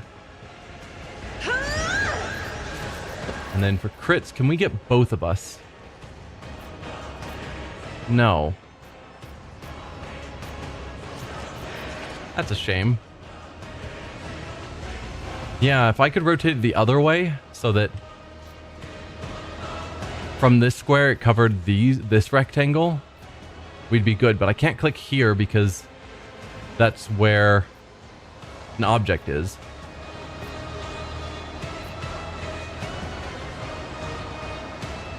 Huh. Yeah, that's a shame. Oh well, we'll give the bonus to Irliat for crits.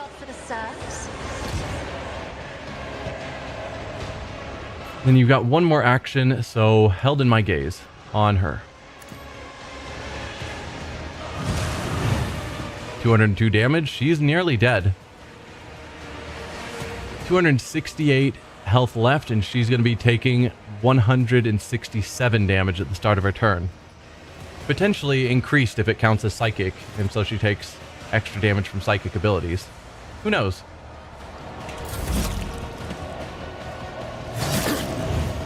Throne take. Yeah, that was not a very effective turn for her. I mean, yeah, Heinrich's took a lot, but that's fine.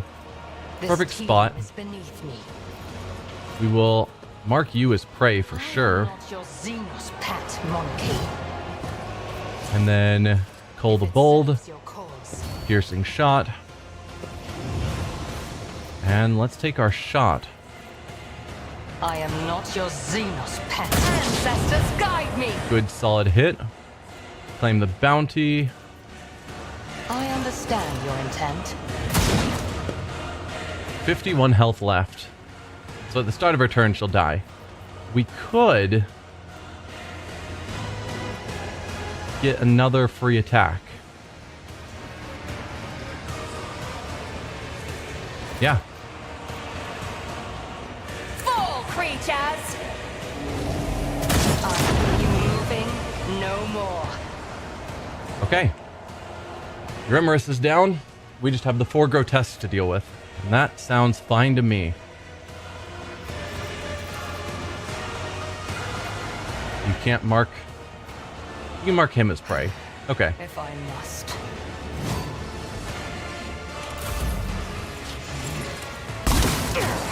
The born predator does not become prey. Alright.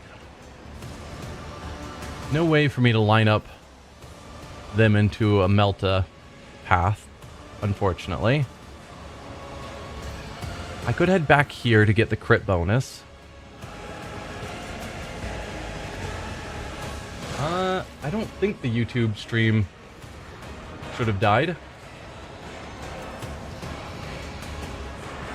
Still looks like it's up. No, it's definitely lagging a bit. It says that I have an excellent connection.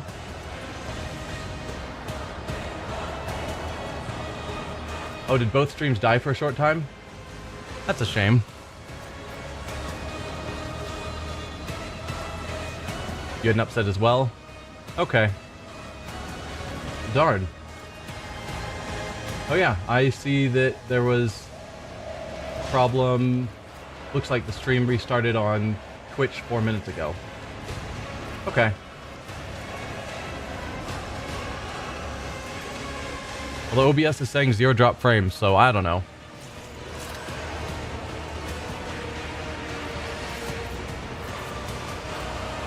So yeah, we could hit you.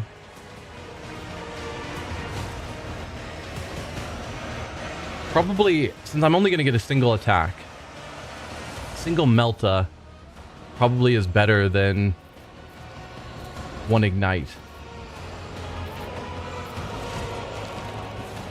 No, I'm going to get 2 attacks. But still, Meltas hit harder than Ignites, even though Ignite has them burning for a few turns. I don't think they're going to get a lot of turns. Never wavered in the face of adversity.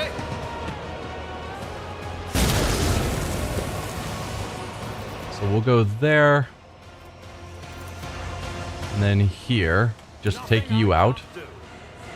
You didn't stand a chance. I have a 3rd attack. Why? I'm not complaining, of course. Just confused. Because I have my normal single attack and then my extra ability said I got 1 free attack each turn. Not sure where I got a 3rd attack from. Alright, no one is burning for me to use any of my other abilities for. Might actually make sense to move and cover this direction because soon those are going to be the only enemies left.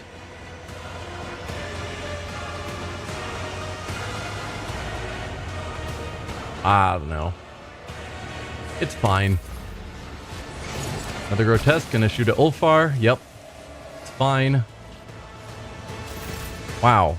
All you did was move forward and then just stop your turn? Okay. Ulfar, what can you do here? Because I could have you charge forward and attack with your knife. Or multi-attack with your pistol. We did rapid fire.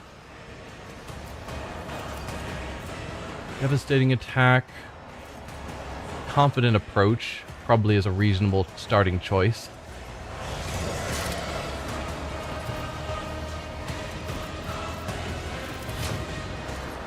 Let's do rapid fire. Concentrated fire. Is better than a warrior of the All-Father. Confident approach. So if I wanted to use this... Yeah, I can focus down 1. But if I point sort of middle, then he's only got a 20% on each.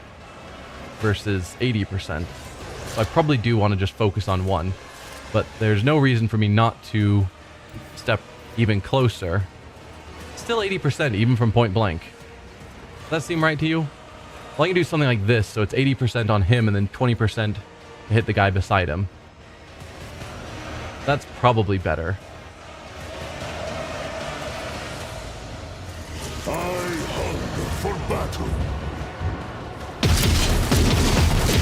Feel the icy bite of death! Then run and gun. And you'll get a single attack, which I could go with the bolter. Or the knife. Seems like the bolter is just better. Let's see if we can make you catch fire as well. So shall it hand this thunder. Yes, I can. My strike. That'll be good for whenever it gets back to Ignatius's turn. And then technically I could kick you, but I do have movement. Do I want to kick you? Yes. We go there and then kick. See how the wolf succeeds. Fun.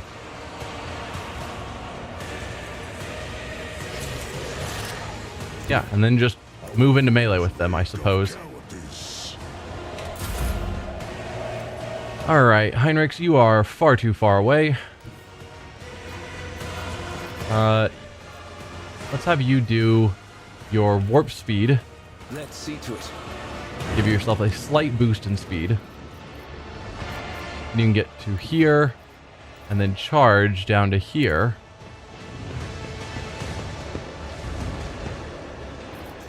Oh, I suppose I should have done Word of the Emperor. To try and hit as many of our allies as I could. Which would have been smarter while he was there to take the effect as well. So if I want Ignatius to get it, which I do, then it's only Irliet as well.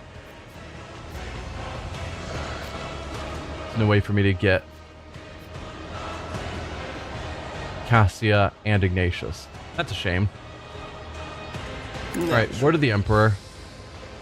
Boost the 2 of them.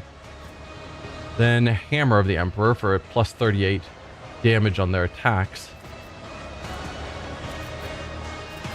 Or do I endure?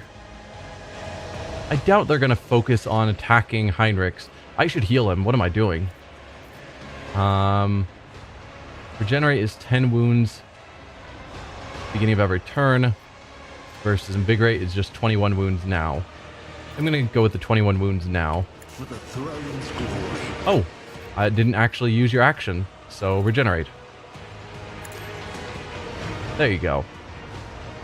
And I might as well go Iron Arm. But of course, We've already maxed out the Veil degradation, so what harm is there in continuing to push it? Cassia. What can I do with you? I could let you give Ulfar another turn. He's right there to take a few attacks on them. Particularly the one that's already on the ground.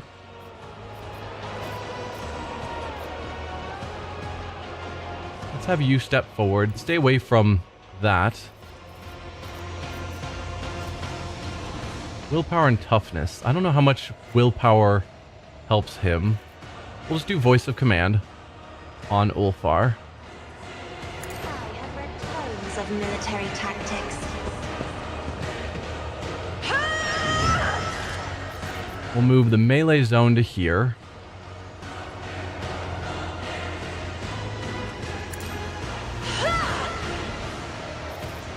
Does it still count as a kill zone? I don't know. Are you in a kill zone? Since we marked the melee zone as a kill zone before,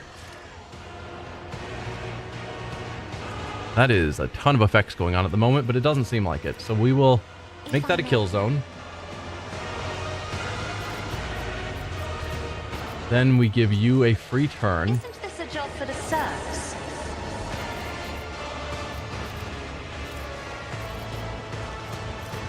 If you use this on him while he's on the ground.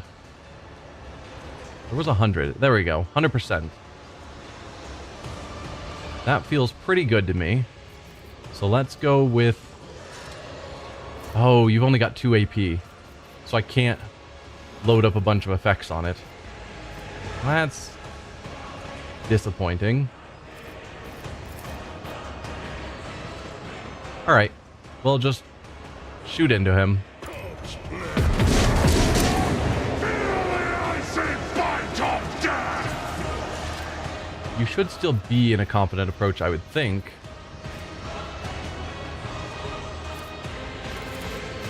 And kick this guy. He won't be able to move. He's slam into that, potentially taking extra damage. Or not. Go into competent approach in case you weren't. I don't know. It's the end of your turn. Back to Cassia.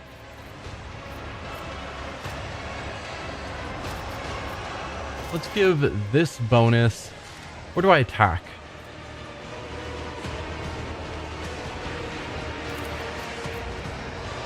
Yeah, doing more damage I'm a navigator, seems reasonable. not a servitor. Alright, Irliet. You've got this one. Let's see what you can do. So, we don't need the dodge bonus.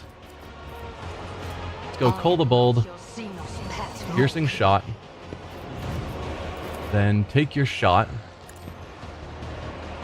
No weakness is hidden from my sight. And then claim the bounty. This tedium is beneath me. Another sword slips beyond the veil. Perfect.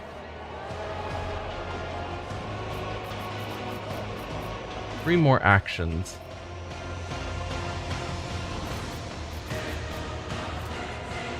Let's analyze you. I am not your xenos pet. And this is 1 AP. I guess joint analysis. Your course. And then we'll finish it up with this in my sights on this one. If I must. Regret this. Alright, let's step forward. You're both burning, which feels really good. I could firestorm. It doesn't hit the other. This one does. Ulfar will get hit, but that's fine.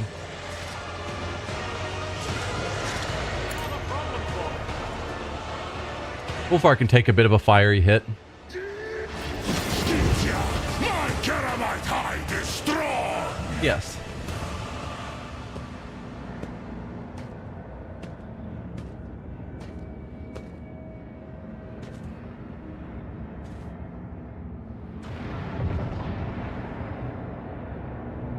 Okay, we've got our gate out of here.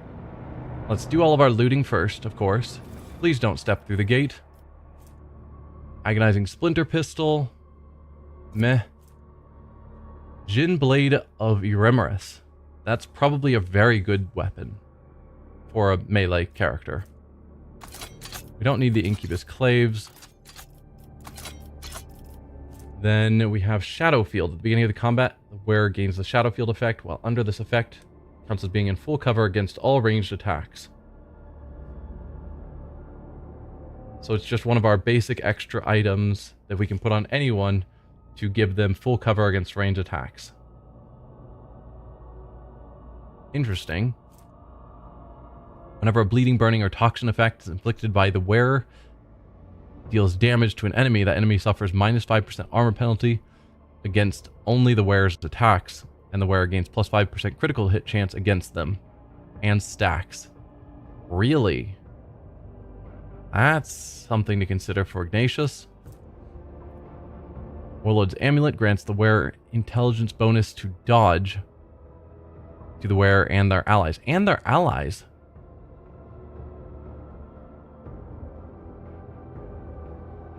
So give that to Pascal and everyone gets a huge dodge bonus? If I'm reading that correctly? That's super good. Monkey Hide Cape. Gross. Decreases all incoming damage except direct damage by 1%. Alright, well, let's collect all of that. We'll go to Pascal. You've got the highest int, I'm sure. Though not at the moment with your injury.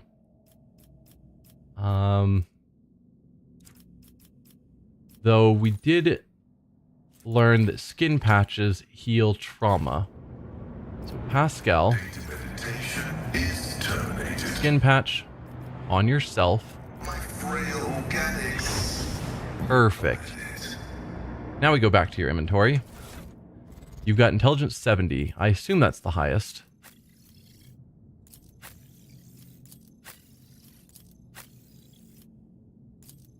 Yes. By quite a bit. So if I give you this, which takes this slot, what do you have right now? Single attacks with bolter weapons automatically hit their targets? Yeah, no. So currently your dodge is 54. And if we look at, say, Ignatius at 102. So if I put this on, you go up from 54 to 60. And Ignatius goes from 102 to 109. Okay, so it's only a small percentage bonus to dodge, which I guess is what it said. But still, that's not bad.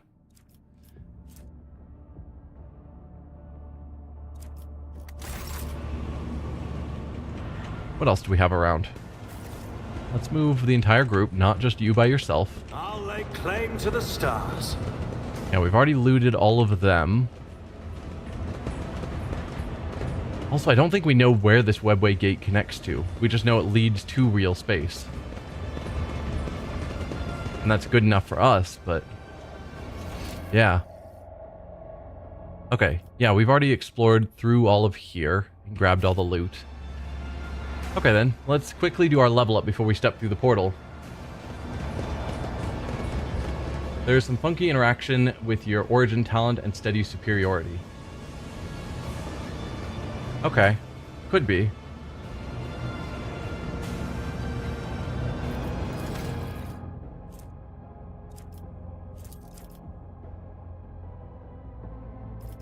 So let's just look at what I've started already. I have started a lot of things. All damage dealt by the characters increased by 3% until the end of combat for every new enemy damaged by them this combat. Reasonable. Characters' critical hit chance and critical damage are increased by 5% of their dodge. I have a great dodge. I have an absurd dodge.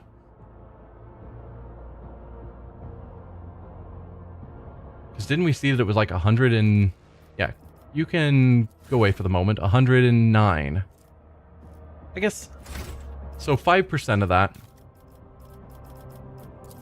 means 5%. Alright, maybe that's not as amazing as it sounded. So it's just a 5% bonus to critical hit and damage. It's not bad.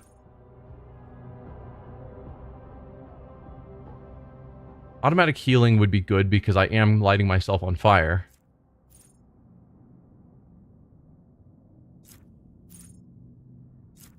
Ignoring deflection could be good to do more damage. Heal more.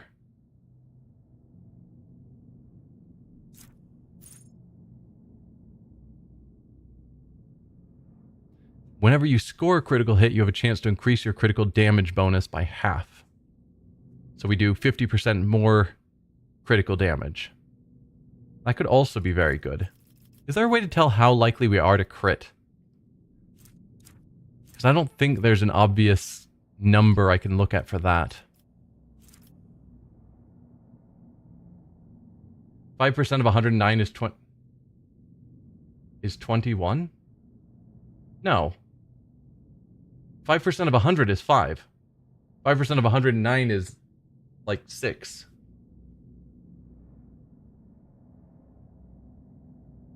How are you getting that 5% of 109 is 21? Am I missing something?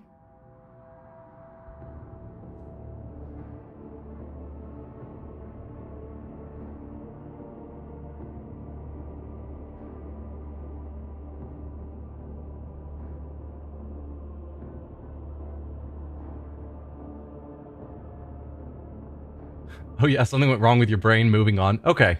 I was like, if I'm missing something and my brain's just not mathing right, then I'll definitely take it. Alright, we're going to go with vital points just so we have a chance to do even more crit damage. Because we crit often enough, I think.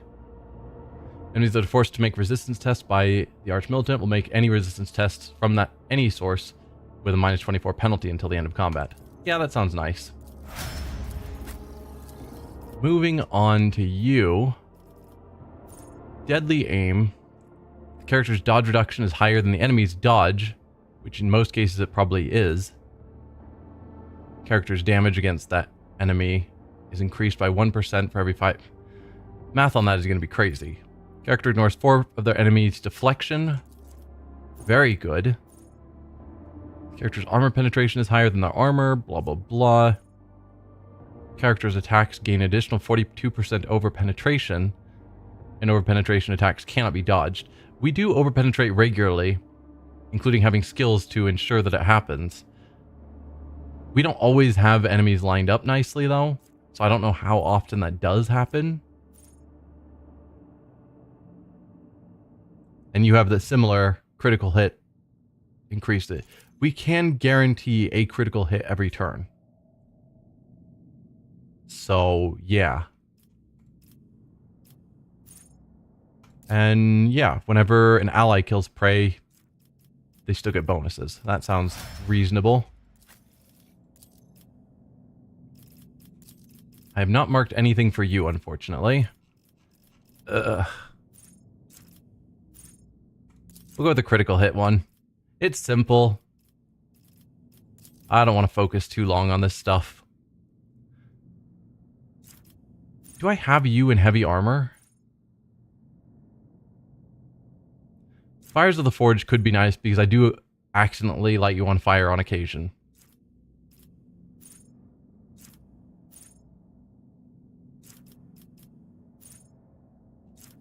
Or there might be some value in just...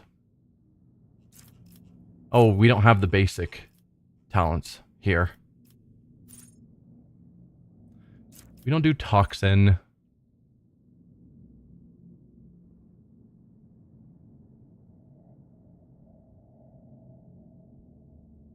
Deal more bleeding.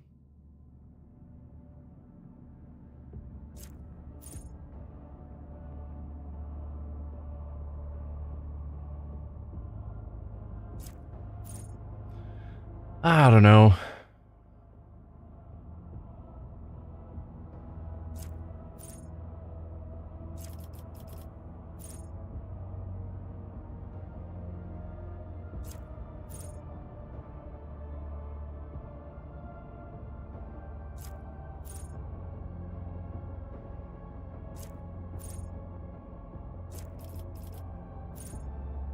Too many options. None of them are that amazing.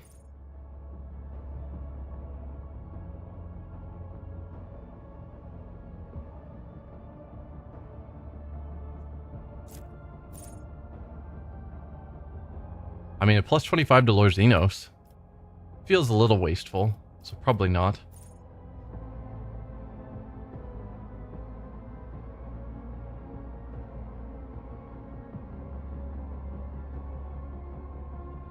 Problem is, a lot of these are when an enemy is already suffering from damage over time from the executioner, rather than just enemies suffering from damage over time.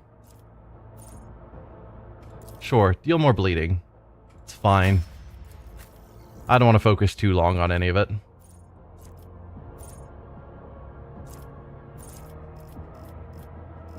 So I can't do any obvious psyker stuff.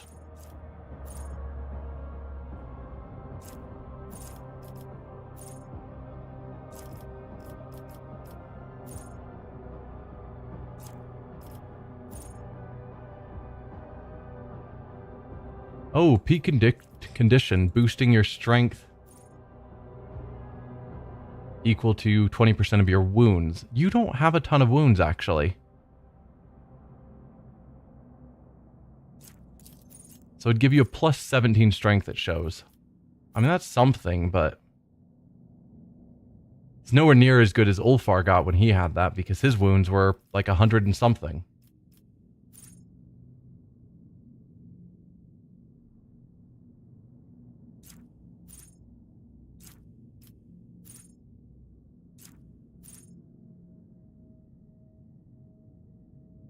Whenever you're attacked by an enemy, you gain momentum equal to the difficulty tier. His goal is to be up front getting attacked.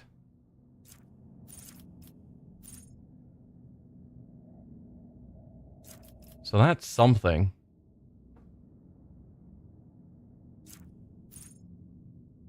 Or regular healing.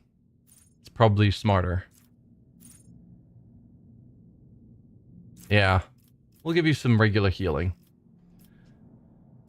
I think we've looked at all these a dozen times and didn't find them particularly interesting.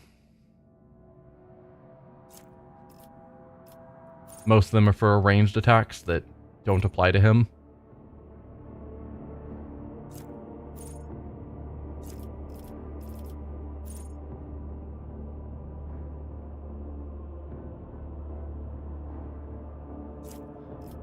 Yeah.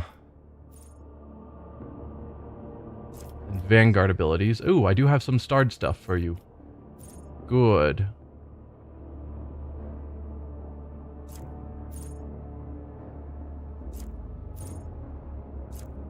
I don't know how often we get crit, but crits are bad. So making crits be less bad is probably fine. Cassie, I've got nothing marked for you, unfortunately. Problem is, a lot of these are making your own attacks better, and you don't attack.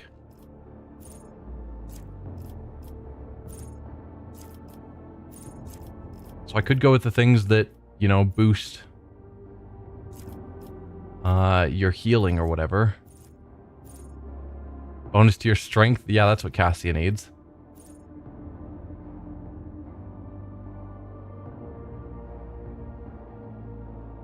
I mean, just bonuses to all the numbers. It's probably not terrible.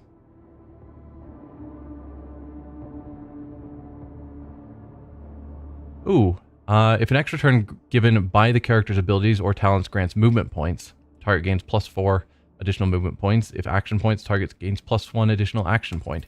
That is good. And then I don't care about any of those. Do I have anything marked? I do. Start of combat, the Grand Strategist gains 1 random unknown stratagem and can use it until the end of combat for 0 AP. Sure. And Ulfar, what are we doing with you?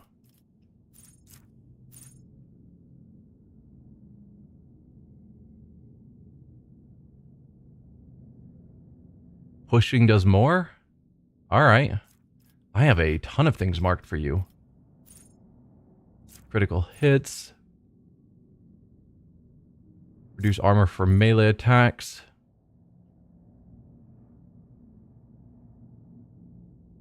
plus 24 damage from colliding. So that's probably what I assumed he already had when I did the kick and it did no extra damage. That's probably what I should do. And then maybe we go with out of my way afterwards so that he can chase down the enemies he pushes away. And possibly give him a weapon that does push on its own, like a hammer, rather than his giant combat knife.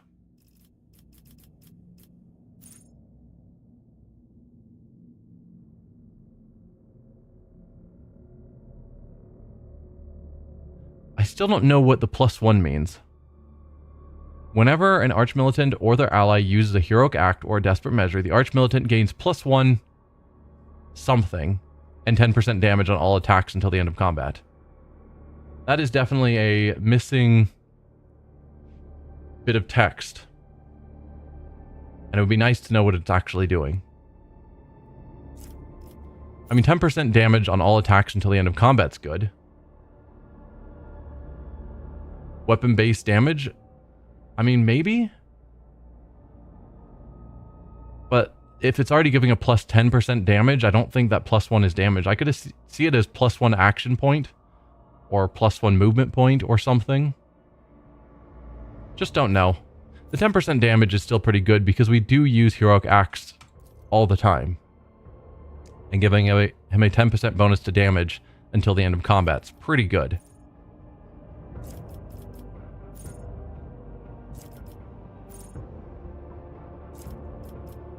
See.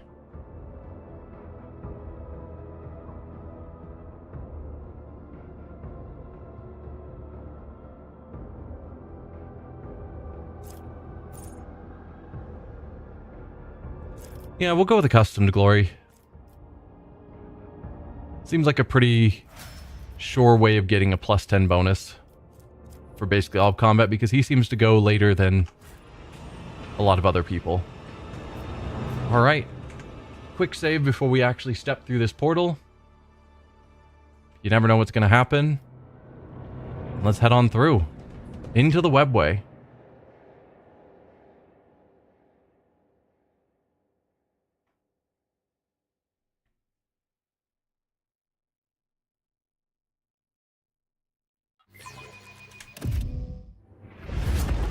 With the physical horrors of Komorra behind them, a long and arduous journey, possible only with the help of a xenos guide, lay ahead for the rogue trader and his party. From one strange destination to the next, through unknowable environments, the mere sight of which could drive one to madness.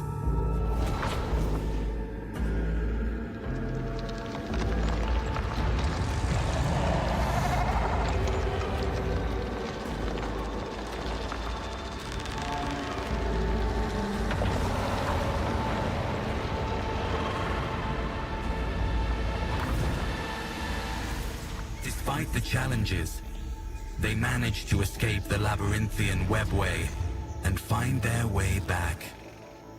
Home? Where is home? Also, very cool depiction of the webway. Oh, we're back on Janus. There was this gate here. That is true. Well, that's terribly convenient. Hello, how are you doing today? I'm doing good, Pomegranate. How are you? Poorly shaved commoner in worn overalls eyes you with suspicion. He's clutching an autogun that looks like it is one careless reload away from falling apart. The man narrows his eyes and inquires, "Oi, who are you lot? You're not bandits, are you?" Like, I get that we have a couple of Eldari with us, but we clearly have a space marine. You should be showing extreme deference, even if you don't recognize any of the rest of us. We have a space marine. Editing your resume so you'll be lurking mostly. Sounds fun. Editing resumes is always awful. It's a necessary evil though, so I get it. Upon noticing a non-human in your retinue, the old man grimaces with contempt and clutches the Aquila hanging around his neck. And chumming around with inhuman scum, no less. Begone, you lanky freak. I compel you in St. Cognatius's name, in St. Nicomedes Keefe's name, in St. Drusus's name. Eklundil casts a weary eye over the commoner and inquires quietly, is this monkey possessed or simply mad?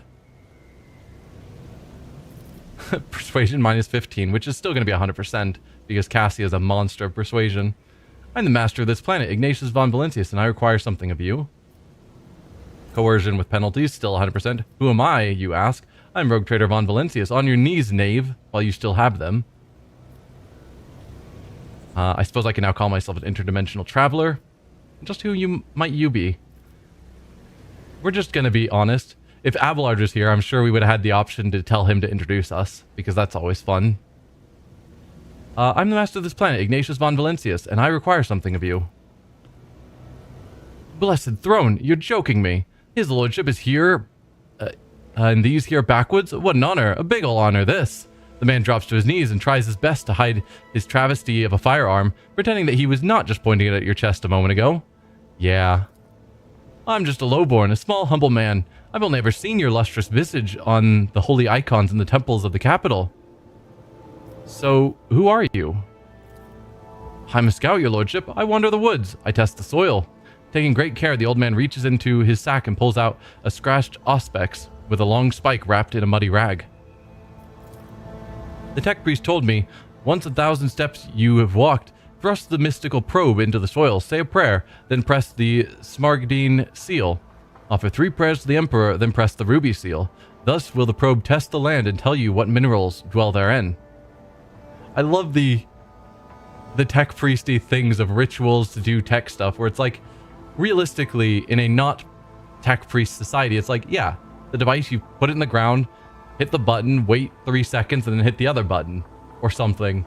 But instead it's, stick it in the ground, press the button, say 3 prayers, then press the other button. So good. What do the people of Janus say about my abduction? The man gives you a puzzled look. Was that? Did some marauder abduct you? Who could perpetrate such villainy? Kidnapping his lordship, the nerve. We ain't heard nothing here on Janus. How are things in the colony? I won't shame myself by complaining. We live, thanks be to the God Emperor and your lordship. We pray for your health every day. Our good masters, the wise magi, they take care of us. Every month we give them a drop of blood as payment for protecting us, and they use it to brew potions that can detect freaks. We do whatever mystical tasks that they require of us, and for that, the magi order the irrigation facilities to yield twice as much. You're giving drops of blood as payment for them to brew potions. Is that something that we caused? Because that feels weird. But I don't remember. I know when we took over Janus, we have an option of like 3 different groups to put in charge. And I don't remember which one I chose.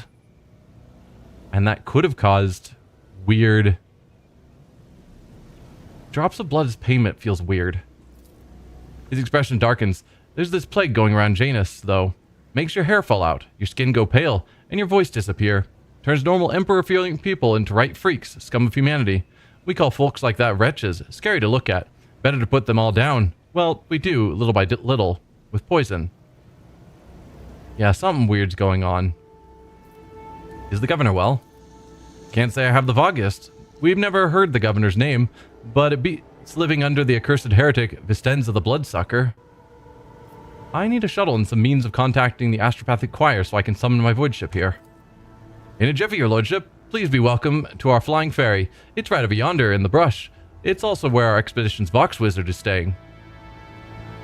Wizard? Like, the words he's using feel weird to me from a 40k standpoint. It could just be that he's some very backwoods guy, so the terms he uses seems odd. But a Vox Wizard? Eklundil shoots you a keen look and asks coldly, will your capital offer protection? I do not wish to exchange one prison for another. The old man glances at the Farseer suspiciously. Will that there chatty mug be flying to the capital with your lordship? He's got an awful big mouth. He looks like trouble. Yes, the Xenos is coming with me as my guest. Shackle the Xenos and keep him in prison until my ship arrives. Or just kill the Farseer. This one, he's of no further use to me. Wow. No, the Asoriani Xenos have so far not been hostile to humans. And so I'm continuing with my plan of allowing them safety in my realm, so long as that remains the case. I mean, I guess they did, theoretically, we're assuming, attack Theodora's ship and blow it up, causing the plague on their people. I guess? And somehow the ship and Theodora were fine afterwards for no reason. That whole situation still makes no sense to me. Yes, the Xenos coming with me as my guest. With a frowning grimace, the commoner bows and mutters under his breath, "Oh, this won't end well. With guests like these, better grab them by the floppers to the pyre. Burn them right quick." Oh, we're just going straight to the voidship bridge from here. Well, that's nice. So whatever was going on in Janus, apparently we're not looking into it at the moment. So you're not going to purge your crew from Xenos and heretics? And you call yourself dogmatic? Yeah. I am mostly dogmatic, leaning iconoclast. But definitely not like super extreme dogmatic. Because some of those dogmatic choices just are far too ruthless for me to be enjoying using them. The high-ranking officer beams with genuine happiness. Danark steps forward and solemnly says, "Welcome to the bridge, Lord Captain. Like the rest of the crew, we are overjoyed by your return and thank the Emperor for it." The crew stares in awe and terror at the giant towering over the crowd. Some make the sign of the Aquila on their chests. Others collapse to their knees with a prayer to the God Emperor on their lips. This wave of pious shock does not seem to discompose Ulfar in the slightest. He just chuckles into his beard and glances around curiously. Yeah, he's used to it. It's probably been a while since he's been in real space and not, you know, a prisoner of the Xenos. But Space Marines live to be like multi-hundred years. So I'm sure he's been around long enough to be very used to this. Marjai, yeah, Marjai is still with us. Hadn't considered that, but yep. Marjai's presence alone is enough to elicit gasps of dismay and whispers from the crowd. The Drakari ignores all Monkey reactions to his person and surveys the ship bridge, examining every detail with ostentatiously cool interest. His markedly casual posture is belied by the subtle and unusual tension in his body. I still don't know if I want Marjai around long term. While I don't like getting rid of companions because I want to see their stories and how they play out, I would be shocked if he has some redemption arc where we end up finding him to be a useful person for our empire, or for our House von Valencius. Shireen, light of my eyes, I am overjoyed to see you among us once more. Truly, the Exalted One is merciful for showing you the way back home. I hope all the Ashmags who left us to languish without our Lord Captain have already become food for the warped demons. I mean, they kind of did. We did sick a bunch of demons on them. Dom Ignatius, the flagship without you was like a body without a heart. Its blood frozen its veins. We welcome your return and stand ready to serve. Cabela devours you with her eyes, anxiety writ large on her usually impenetrable face. As your shadow, I must personally make sure you are well, Doman. Wait for me in your quarters. Lord Captain, I'm so glad to see you. I nearly lost it when you up and disappeared on me. I was getting by on stimulants and recaf. I barely slept. Also, I could keep listening to the whispers for any clue on how to find you. The only other time I felt so powerless was when Lady Theodora... She stops. Pardon me, Lord Captain. I'm talking nonsense. Sister Argenta greets you with burning eyes. Welcome back, Road Trader. No trial could break the will of the Emperor's chosen, or stop him from returning to those who have put their hopes in him. First off, how much do you know about my abduction? Where's my ship been all this time? Enough empty talk. Your master is waiting for a proper celebration. Wow. It's quite enough fawning and fussing. I wish to return to my duties immediately. No, first off, how much do you know about my abduction? Not much, Lord Captain. All contact with your party was lost shortly after the supposed pirates boarded the ship and abducted your companion's kinpeople. We immediately sent shuttles with boarding parties to your aid, but we didn't find anyone on the ship save for the crew, all of whom had either been butchered or driven insane. Iliad's expression is inscrutable, but her eyes are fixed on you and you alone. Since your lordship's body was never recovered, we hoped against hope that you were still alive. Alas, even our most alert augur operatives never spotted anything suspicious, and thus our ignominious failure to put you in dire peril. Dare we inquire what happened, your lordship? Eerily helped the Drukhari abduct me and take me to Komorrah. I mean, true statement, but does not paint her in a very good light.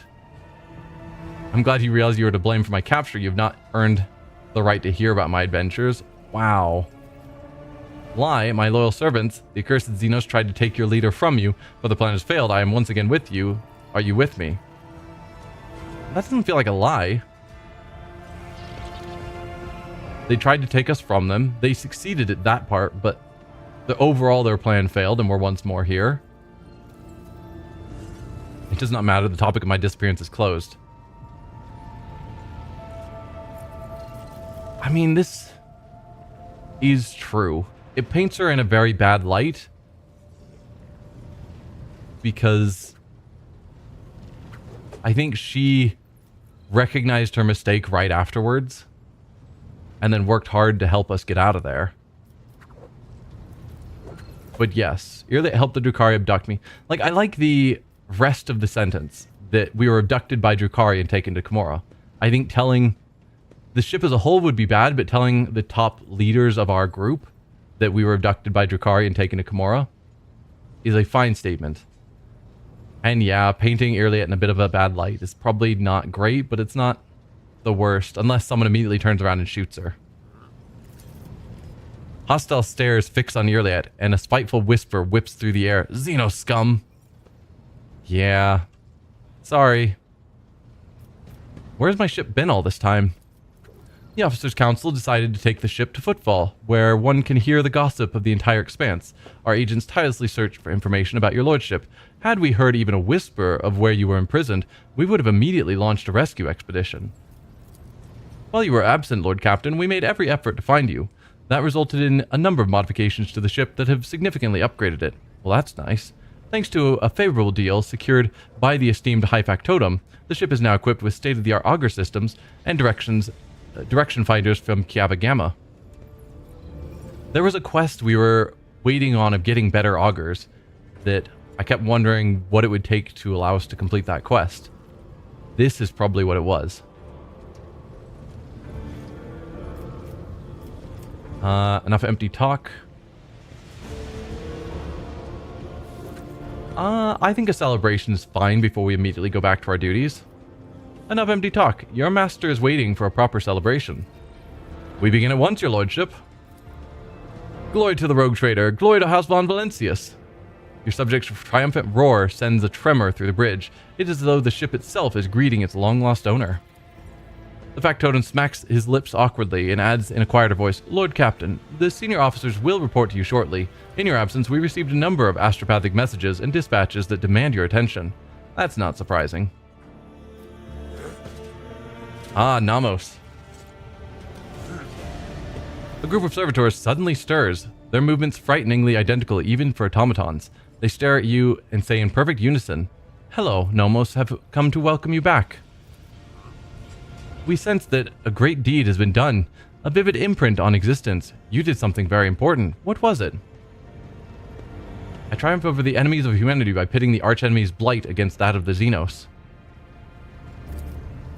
One day, they will all fall before the sacred flame. For now, we can be satisfied with having enemies of Terra destroy one another. The portrait seems ominous. Well, Namos is an AI. So I don't know what I would expect for a portrait to represent them.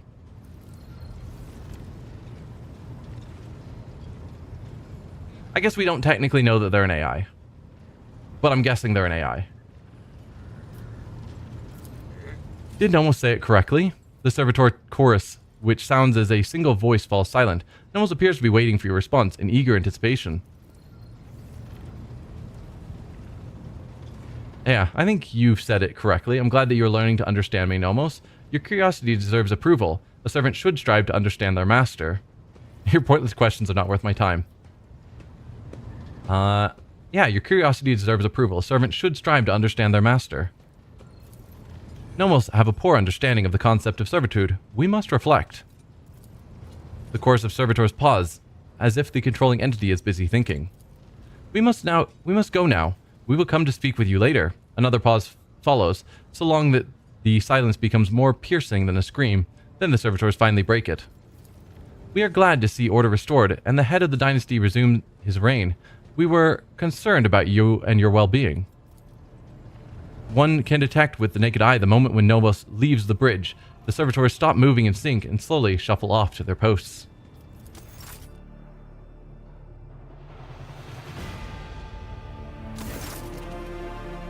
Hi, Cabela. Why are you pointing a sword at me?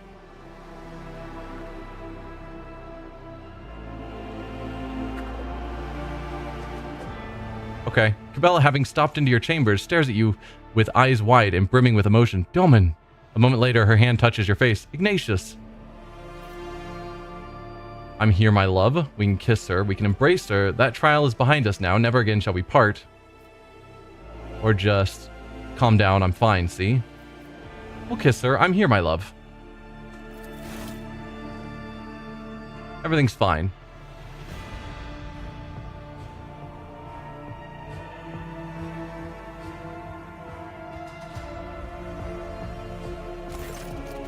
She melts into you, in your embrace, her trembling touches expressing her feelings better than any words could. She releases you and looks into your eyes with a mixture of longing and relief. I knew you were alive. I saw your shadow in the labyrinth, looking for a way out, meandering in the dark, yet still guided towards salvation by his light. And now you're here, Domin Ignatius. She slowly pulls away. Her tender expression gives way to something else, pain, despair. Right here, where your blade rested in its sheath, pointless and useless. That's fair. She's supposed to be our shadow protecting us, and we left her behind on that mission. Please don't. No one could have foreseen what would happen. We are alive and we are together. Nothing else matters. I can't argue with that. You failed in your duty to protect me. Harsh. I don't think she would like the no one could have foreseen because she has the tarot cards that do let her see some aspects of the future. So, there's a lot of cold options you can say. I don't say them because they're terrible, but the game gives you the choice to just be brutal. We are alive and we are together. Nothing else matters. Cabela clenches her fists, her knuckles turning white. It does matter. It matters that I, your shadow, your blade, could do nothing to stop the threat. Cabela hesitates a moment before finding the will to speak. On the day that you and I bonded in the labyrinth, something upset the order of things. All that the Vizier taught me, all that makes me what I am. And here we are, reaping the fruits of my irresolution, my weakness. Not but his providence saved you from falling to an unrighteous death. So she's blaming herself because we have been pushing her towards being less rote and more emotional, like being more of a person. And now she's feeling that she turned from what she was taught, and that's what led to this. I don't want her to go back to just being an emotionless machine of killing. So we're going to have to talk her out of that. What are you trying to say? Whatever you're going through, we'll face it together. You're just overreacting. I'm waiting to hear how you intend to redeem your faults. Some of these statements are just crazy. What are you trying to say? Cabela looks at you without blinking. The tenants demand irreproachable service. Only thus are we able to read hearts and see threads. This blood-spun web will not accept a failure. Whatever you're going through, we will face it together. Cabela lets out a bitter chuckle. Together? You have no notion of what it's like when errant thoughts and emotions obscure your inner sight. Your world is full of transitory passions. It is woven from them. It lives through them, without having to care about any thread other than your own, including mine. Perhaps our bond is not as heavy a burden on your heart as it is on mine, Domin Ignatius. Cabela licks her lips as they curl into a malicious smile. After all, I'm not the only one you have bonded with. So there's been a couple of hints that say that we are bonded to Irliet. But I thought I've been avoiding all of the direct romance choices. But this seems to be saying that Cabela thinks that we are in a romance with someone, likely Irliet. Oops. Yeah, apparently we are romancing two people. Certainly wasn't my intent. I have been kind to Irliet. Vil Irliet is a spawn of heresy, and yet you act as if you and the Xenos are close. This perversion born of whim, this unnatural tolerance, I fail to understand. Is it the Eldari's doing, or a shortcoming of your own soul? Yeah, I get where you're coming from, and I can't say you're wrong. Cabela speaks in the cold voice of a spinner of death. The web demands that we create a distance between us. I cannot be your blade so long as thoughts and worries of another kind shroud my path through the labyrinth. Despite her tone and her words, you see longing in her eyes and a glimmer of hope. Am I to understand that you cannot handle your own problems? I want to be with you no matter what. Touch her hand. I need you, not a blade of the web. Please don't leave me. Alright, let's pretend that there was never anything between us. I'm definitely not going to go with 1 or 4. Either I want to be with you no matter what, or I need you, not a blade of the web. I don't know how she would take that, because she sees herself as a blade of the web. But we do want her to be more than that. Or she probably sees it now less than that.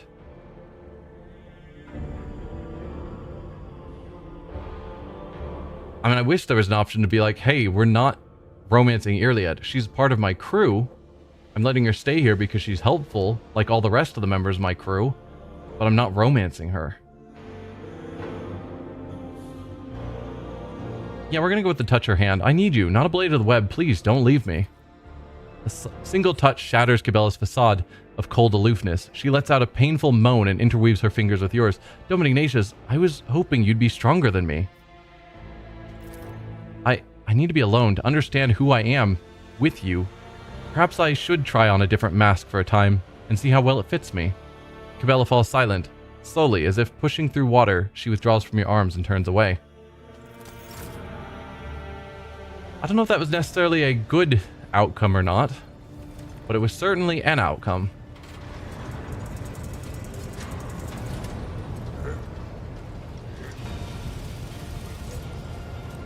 I don't recognize you. Oh, that's the high factotum. Okay.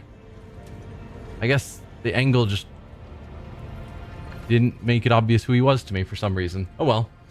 Your lordship, I must report highly compromising information about a member of your retinue, namely Mistress Jai Hadari, who it turns out is nothing of the sort, but a commoner, a fugitive from the law, and a deserter of the Imperial Guard. I've solid evidence to prove it.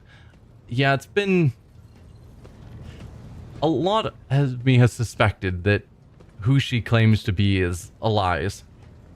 When she's like, oh yeah, I'm the 11th child or whatever of super awesome nobility, but far too far away from here, so you've never heard of them.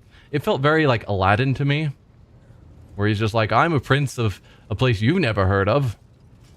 Just like, you're probably just a commoner who has made up this whole facade. So I'm not surprised. A deserter of the Imperial Guard isn't ideal. This evidence had better be incontrovertible. I want to know the details. How did you come to know of this? I wish to see Jai Hadari. We have something to discuss. Or drop this, Danrock. Forget what you know. Yeah. What's the evidence? I guess I want to know the details. It's probably the best place to start. I may have overlooked some nuances, but I have solid evidence that the person whom we presently know as Jai Hadari served in the 19th Efreet Regiment and was identified as the perpetrator of numerous instances of theft and smuggling, as well as desertion. Well, that's not great. And this individual is not of noble birth, but of the lowest origins. How did you come to know this? In your lordship's absence, the burden of watching over the dynasty's treasury fell upon my shoulders. I deemed Jai Hadari the likeliest threat to your dynasty's material security. I had my people conduct an investigation, and they uncovered a past connection between Hadari and an individual by the name of Mercy, a highly influential figure in the Casablanca mission, with a dangerous reputation. Fearing that the predatory interests of the Casablanca would pose a threat to your coffers, I began my own investigation. It was entirely reasonable to suspect collusion of some kind between Hidari and Mercy, and so my suspicions were confirmed. The two were connected. It was from Mercy's associates that I acquired the compromising intelligence on Hidari. I think Mercy... When we went to Jai Hidari's party, seems like ages ago, on Footfall, was Mercy the person from Casablanca who came there to give her a message, and then we sort of conned him into giving her a gift? I think so. Yeah, the evidence better be incontrovertible. The factotum bows and holds out a data slate to you. It's all here, your lordship. Official records from the Administratum, attestations from the Departamento Munitorum, and more, much more besides. I wish to see Jai Hidari. We have something to discuss. Oh, we're doing this while he's standing here. That's going to be awkward. I was thinking more of a private conversation. But okay. Shop me, did you little wannabe questor? Jai's voice and bearing undergo a stark transformation. Biting soldier slang cuts through her typically gentle speech. Don't miss a thing, your servants, Ignatius. And they're sneaky as, too. They'll climb up a grok's arse to find out what they want to know. I think we need to talk about your past.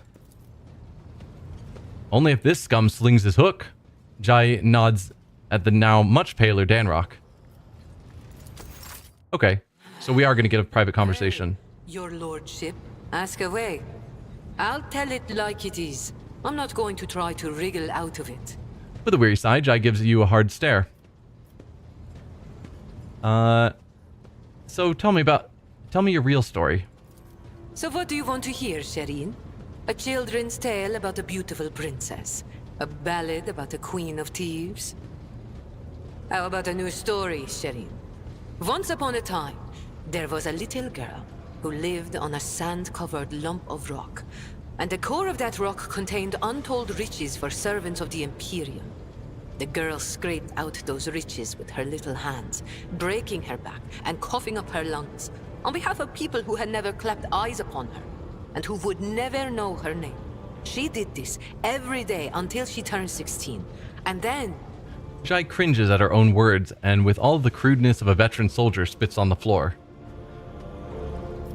Huh. Then his servants came and drafted the girl into the 19th Ifrit Regiment. Can you imagine? Of course, the regiment was wiped out on its first sortie. But the girl survived. The Exalted One protects. So what was next? Years serving in the Astra Militarum, just a shitload of hard labor, and fighting, and deals, and shady connections, and new opportunities. Jai closes her eyes, letting the memories carry her back through the years. Yeah, the drafting of worlds is a common thing in 40k, but it is kind of awful for the individuals. Because drafted guardsmen are put on, front of the line as just a meat grinder to slow down enemies, while the better equipped and better trained fighters actually do the work behind those meat grinder lines. So the fact that her entire regiment got wiped out and she managed to survive, I'm curious how she survived when everyone else was gone. Was she in hiding? Had she stolen some useful things that caused other people or their mission to fail, but gave her an advantage? Don't know. But everything in this world ends sooner or later, Shireen. The now not-so-little girl went and fell in with the Kasbalika. She saved up a little gold, and she even indulged in excess from time to time, until living the good life almost cost the little girl her head after her patrons got caught in an internal investigation between the Officio Prefectus and Departamento Munitorum. Okay. I don't know who the Officio Prefectus is. Departamento Munitorum is probably something to do with guns, given the name.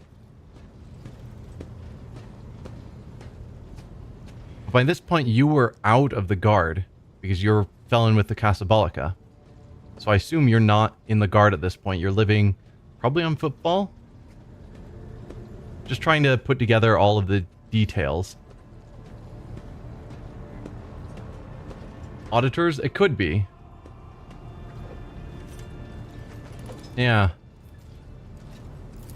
So the girl ran as fast as her little legs could carry her, until her eyes and the whims of fortune brought her to the Expanse. A shitty story, all things considered, Shireen. Yeah. Wish I had a bit more details of exactly how all of this connected. Because it could be that the Casablanca,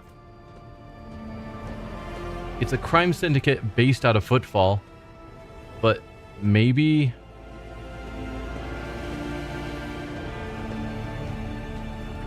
No, Casablanca is everywhere. There's a Footfall chapter, but it's founded in the Calixtus sector. Okay. So, potentially, while she was still in the guards, she fell in with the Casablanca.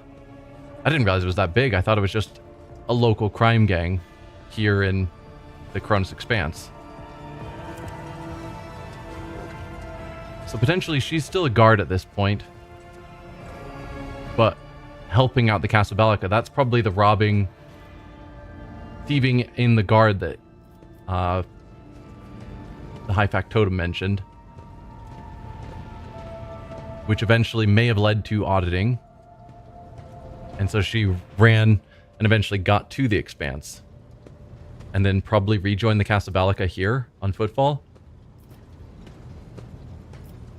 I knew you're no princess. I mean, I suspected. Do you have any family? So you used to be in the Imperial Guard.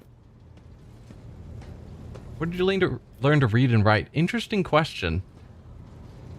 Is Chai your real name at least? Anything you did not lie to me about? What I've heard, the thought of keeping you by my side makes me sick. Remove yourself from my presence. We're keeping a couple of xenos. We're definitely going to keep her. Kill, you'll answer for everything you've done. I mean, we don't actually ever use her in our party, so it doesn't really matter. Well, I knew you were no princess. Oh, really, Shireen? And there I thought you were quite ready to believe my time-honed thespian performance. No, it felt too fake. Do you have a family? The folks on Footfall are my only family, Shireen. The trickster twins and the rest of the rabble, plain-talking and loyal as dogs. And sometimes as dull as the pommel of a worn-out blade. Chai gives it a different shrug. Okay. So you used to be in the Imperial Guard? Corporal Haydari reporting for duty, sir. I've had enough of the Astra Militarum shit to last a lifetime, Shireen. And my body's collected enough souvenirs from run-ins with xenos and heretics to last 2 lifetimes. Except, when it comes to the Guard, there's no such thing as used to be. That wretched life sank its claws into me good. But that also means I remember what it's like to be a small, shaking, insignificant pawn. And that's why I appreciate what I have now all the more. Chai salutes you, but the silly play acting only sours her mood. How did you get involved with the Casablanca? What? You think it's difficult? Once me and my fellow guardsmen snuck into the upper city in search of a good watering hole where the high and mighty of that world congregated. Another time, our regiment was sent to defend the tallest spires on a hive world. And I had an epiphany. I saw how the other half lives. And by half, I mean the ones born with a diamond spoon in their mouth instead of an entrenching shovel rammed up their arse. Yeah. The difference between the upper class and low class in 40k is extreme. My eyes were open to the truth, Shireen. The Imperium is full of opportunities, even for people like myself. The trick is knowing whose palms to grease, whose boots to lick, whose throat to squeeze, and whose arses to kick.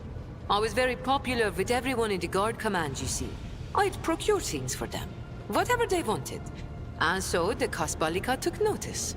So you are a deserter as well?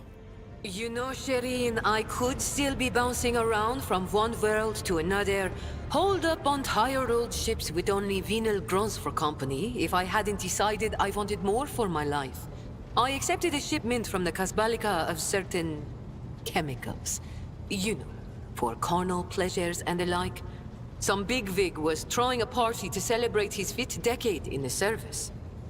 Okay. And that's when I caught the attention of the newly arrived commissar. I was rummaging through the pockets of Astra Militarum with one hand and shuffling the Casbalican cargo with the other. You can imagine what would have happened to my head had the commissar not started with my higher-ranked patrons. Okay. Jai draws a thumb across her metallic throat and chuckles bitterly. Yeah, commissars are not usually known for forgiveness, so you just had to run. I mean, that's kind of what happened. You were some of the dissent in the regiment. If you were... how did you phrase it? Rummaging in the pockets of an Astra Militarum with one hand. Yeah. If you were stealing from the Astra Militarum, you would have been killed. That explains the lung implant, but what about the hand? It was orcs. Not everything I say is a lie, Shireen. Jai makes a frustrated gesture. Okay, I see. Whoop the fu- Never mind. Who is this Mercy that Danrock has accused you of associating with? We knew each other once. He helped me make the move to the Expanse and establish my first connections. But that's an old story I prefer not to poke at if I can help it. Things are good in my life now, and I don't need mercy. About your new persona. Are you worried I'm going to start spitting on the deck and shriveling your officers' ears with my foul tongue? Don't be, Shireen. I much prefer being seen as a princess rather than a deserter. I'll continue to play the part in front of the others, but you wanted to talk frankly, so I've dropped the act. Yeah, so we've got a choice of get out of my presence or kill her, but I think we're just going to say, I think we've covered everything, return to your duties. I see no need. As a rogue trader, I have the authority to take anyone of use and use them however I need. And so it's like, okay, yeah, she has a history of crime and whatnot, but she's useful to me, so she's part of my retinue.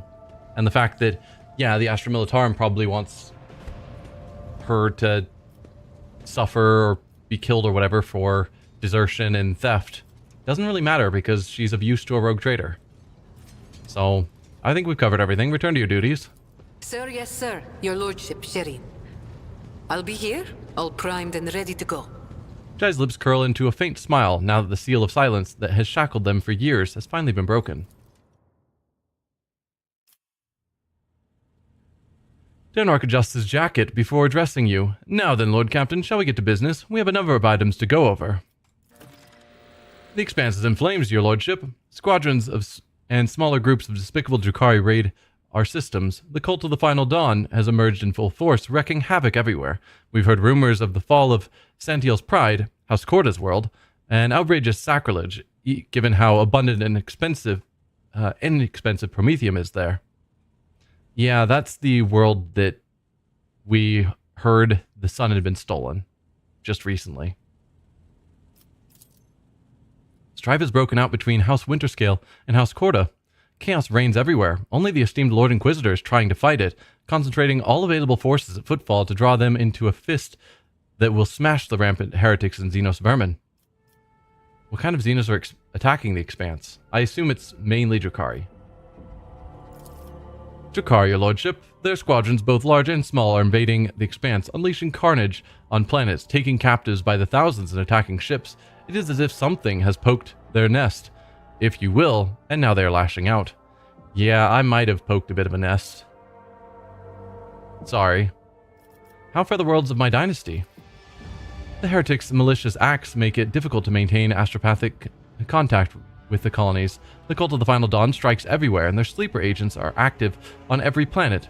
On Vibo 6, a mutiny was crushed after a group of newly arrived prisoners succumbed to blasphemous propaganda, but other worlds stand firm against the onslaught of the enemies of humanity and do not succumb to their pernicious influence.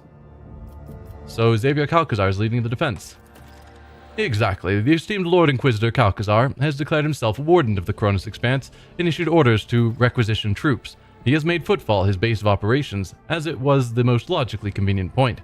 From there, his fleet strikes throughout the Expanse, destroying the forces of the Cult of the Final Dawn and the abominable Drukhari. He may be all that currently stands in the way of the Expanse being reduced to ashes. When heretics laid siege to Euphrates II, the hallowed forge of the Cognizant's fleet, the Lord Inquisitor sent an enormous force, and they and the explorator squadrons recalled from the front lines stand together against the heretics in the battle for the sacred planet. What is the source of strife between Incendia and Caligos? When the esteemed Lord Inquisitor called upon the rogue traders to join his forces, her ladyship Incendia Corda heeded the summons, while his lordship Caligos Winterscale ignored it.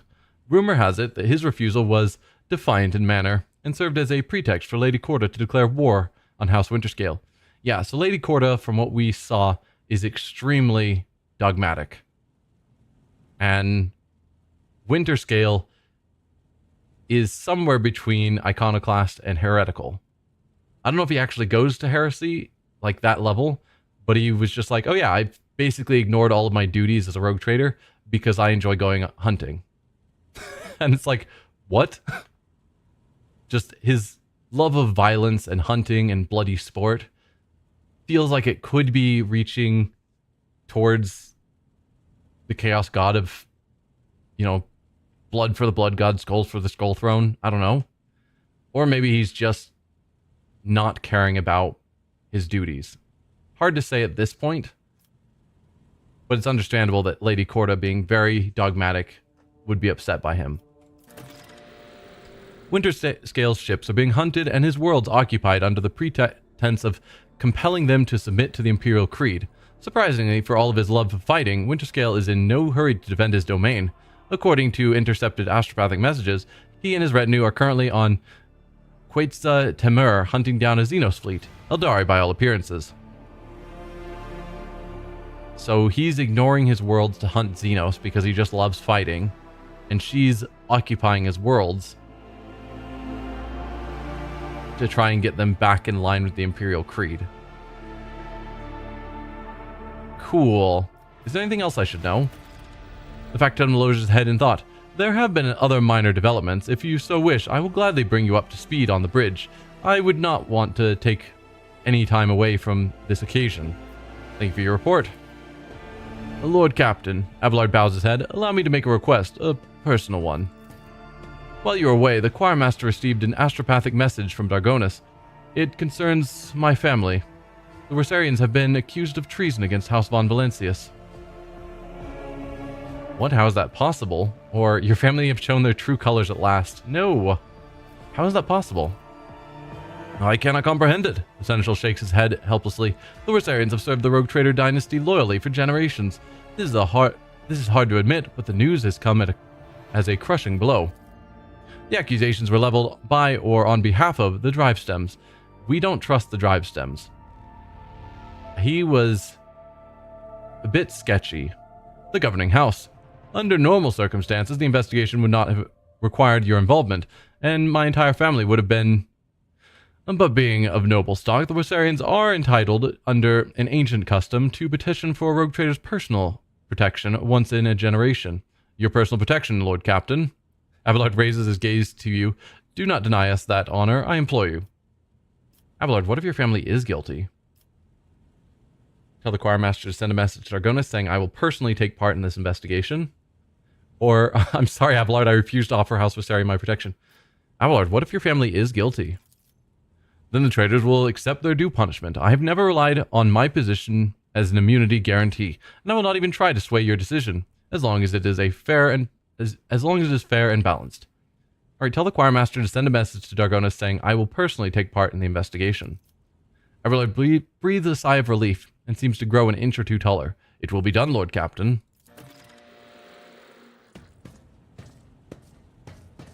So much is happening now that we've gotten back to our ship.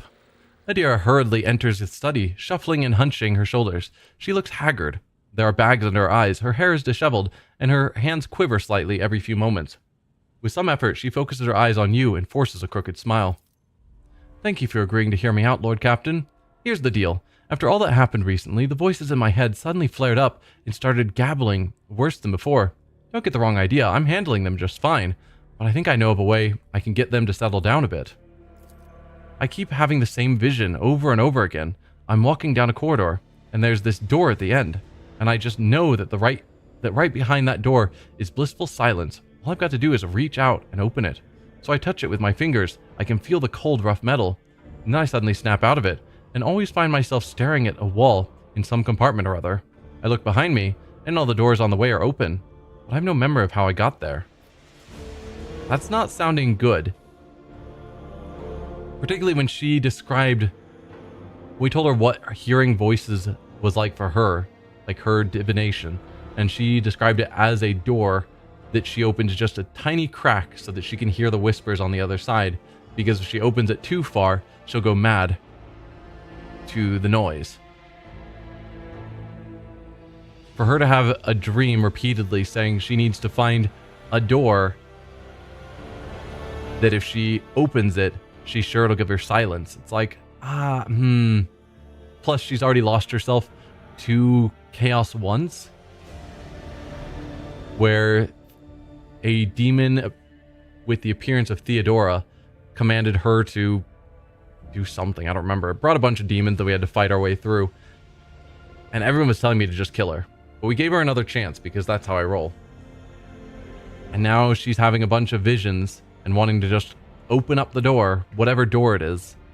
It's like, I don't know if I trust this. Lord Captain, I'll cut to the chase. Please, help me find that door. I'm not joking. This is a matter of life and death.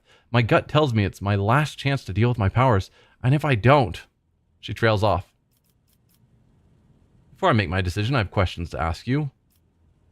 We'll find the door. I give you my word. We have to find that door. You are too unstable. Somewhat true. Out of the question, I will not indulge your sorcerer's visions. Before I make my decision, I have questions to ask you. Absolutely, Lord Captain. Ask me anything, and I'll try my best to answer. What do you think is behind the door? I have no idea. Maybe it's some incredible implant from the tech priest's secret stores. Or, I don't know, a serum kept in the Inquisition's vault. There's such thing as archaeotech, right? Plenty of it lying around. Maybe some of it could help me. Adira is trying to maintain a facade of confidence while simultaneously pulling at a hangnail so hard her finger begins to bleed. Do your visions contain any clues on where to start looking? Vague ones, as usual. I think I can hear the muffled cries of some weird birds, and my head is sweating like it's somewhere hot. I'm surrounded by rockcrete, your everyday Imperium stuff, except it reeks of burnt flesh, fried cables, and chemicals. Sorry, that's about it. Nothing more concrete, but I think if we get close enough, I'll sense it immediately. Is the door you describe similar to the door your whispers come from? See, that's what I'm saying. No? Well, I don't know. It feels different. The one from the vision feels very, I don't know, real. I can even touch it. It's definitely not an illusion. It really does exist somewhere. And trust me, neither of us wants to open the other door, the whispering one. I find it difficult to believe that suppressing your abilities is safe. I mean, depending, it definitely could be safe. Because she's an unsanctioned psyker, which means she's not fully in, well, no psyker's fully in control, but she's less in control than a sanctioned psyker would be. What if it's a trap? No way, it can't be. Whatever, I'll go in alone if you like. Just please help me get there.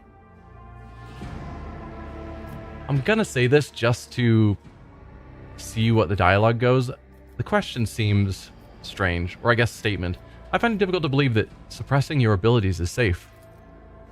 Adira snorts. Oh, it's really, really not. I'm sure you've heard stories about how people tried to lock psykers' abilities away for good, and how those psykers would then eventually go insane and explode into little pieces. But if there's a way, no, not to shut my door completely, but to make it so tiny little crack remains, now that's a different story. I can just feel it. If we find this thing, whatever it is, it'll all be alright. I have no more questions. Adira nods and looks at you anxiously. We'll find the door, I give you my word. I don't know if I'm going to give a word that I will allow you to open it. Once we find it, then we'll need to rethink this. But yeah, I'll do what I can to find the door. Some of the darkness in Adira's eyes clears and her smile widens slightly. Thank you, Lord Captain. I knew you wouldn't leave me in a bind. As soon as I sense we're close, I'll let you know right away.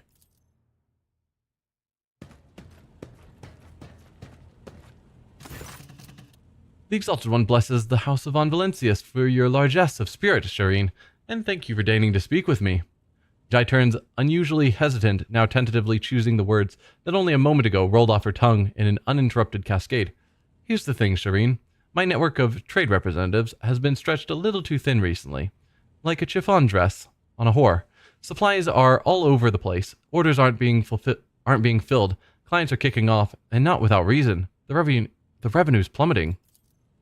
And if that wasn't bad enough, my guys running things from Footfall have been incommunicado recently, and an astropathic message has finally come in to tell me why. Some Ashmag, or Ashmags, thrown to smite them, has captured my gang, and they're threatening to kill every last one of those hard-grafting whelps if I don't do what they want.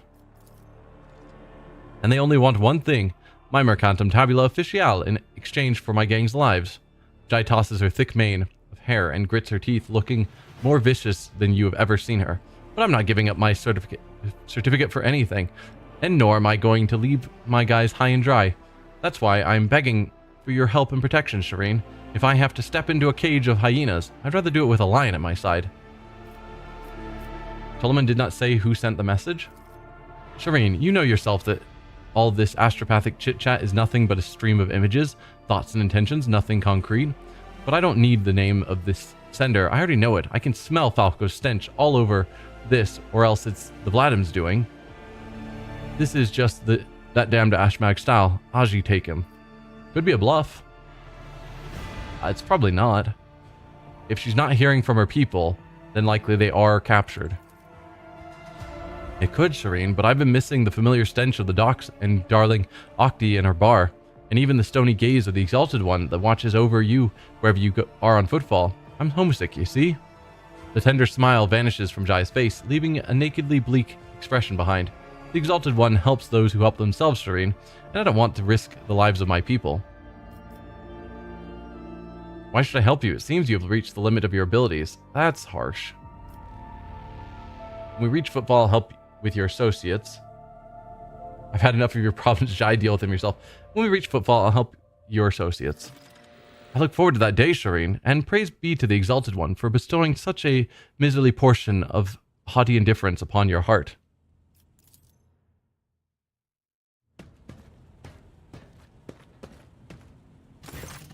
Ignatius. Heinrich gives you a curt nod in greeting. I apologize for barging in unannounced. I have received news that I must discuss with you face to face.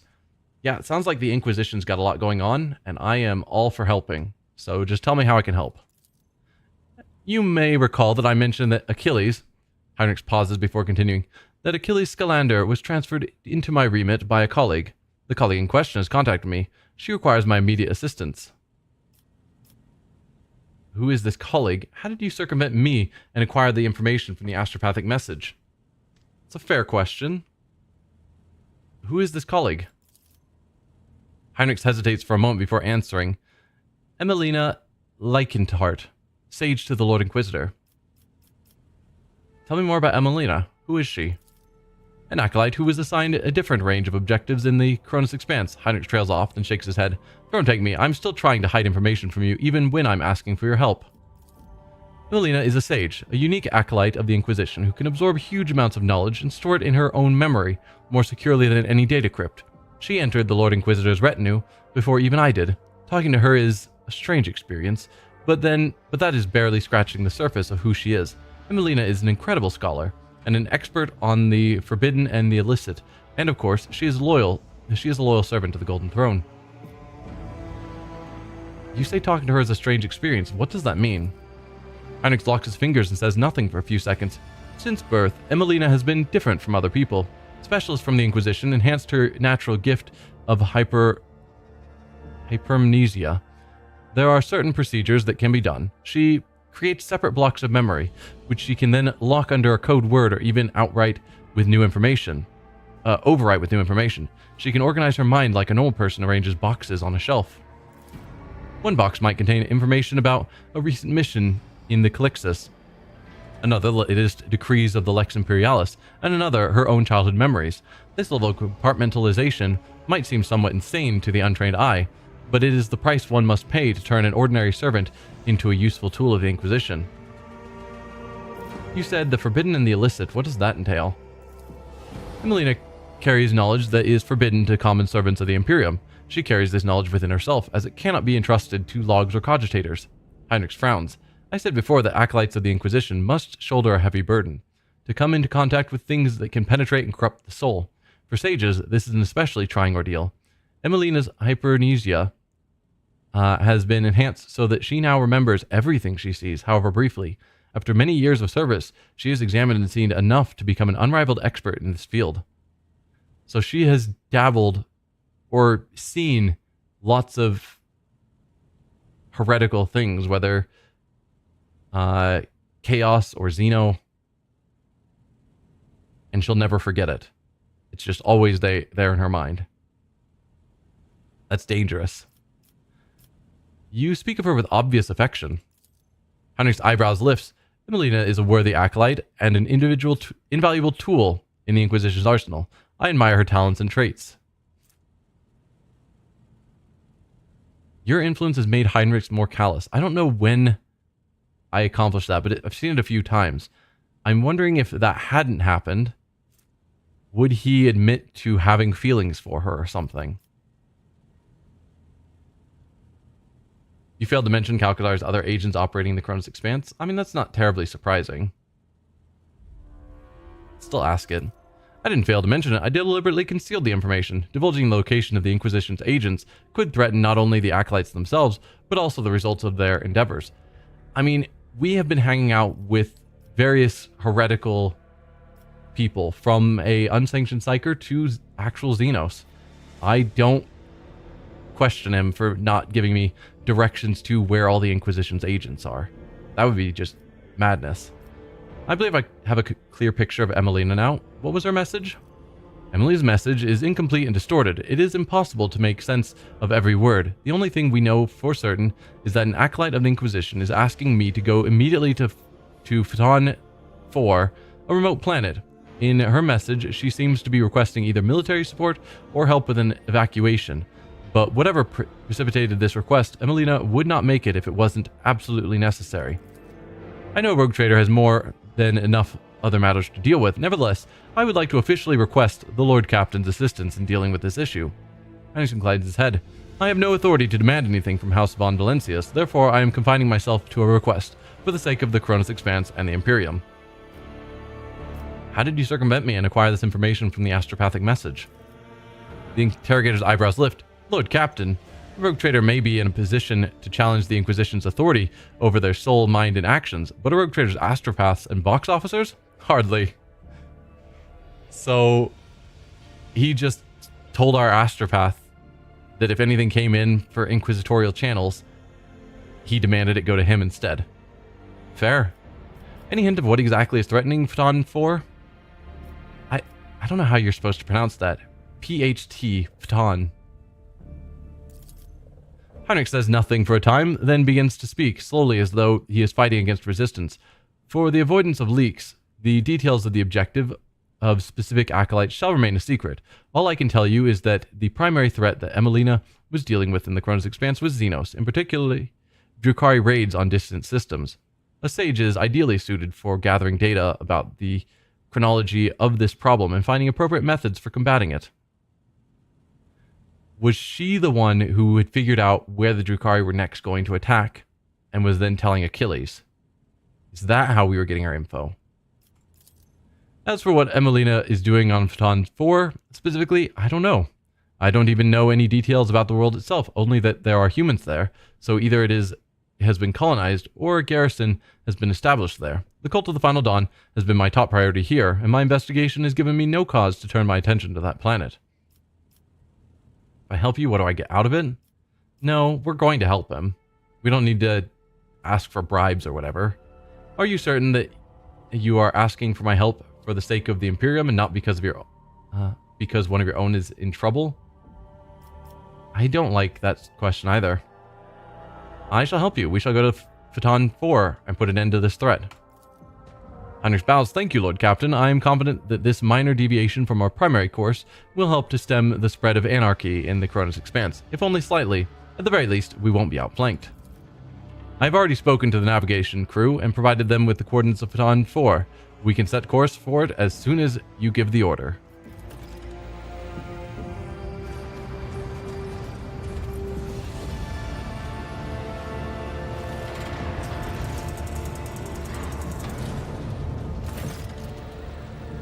Enough, Xenos. Justice will be done, one way or another. Heinrich's voice drips with venom. Yeah, that's not a great start to this. Slither all you like, heretic spawn, but you will never leave this ship unscathed. The bridge is enveloped in an unusual silence. The officers on duty are huddling in the corners, looking on curiously at what is transpiring in the center. Heinrich, what punishment awaits him who failed to realize his own acolyte was a traitor? What's going on? Saint's blood, what manner of farce is this? Or observe silently. Heinrich, what punishment awaits him who failed to realize his own acolyte was a traitor? We're gonna say it. I still think Heinrich is in the wrong, and that Ilia did help us. The fact that our whole retinue came for this moment to see her get killed is funny because Marjai is in this group. But yeah, Heinrich, you're wrong. Your guy did turn. It was Marjai's fault. If you want to kill him, I'm not going to fight you overly hard. But Irliet saved the Inquisition. Upon hearing your words, the interrogator stiffens and he grits his teeth in anger. Achilles died after receiving due punishment, even if it was not at the hands of the Inquisition. I will hear no more about it.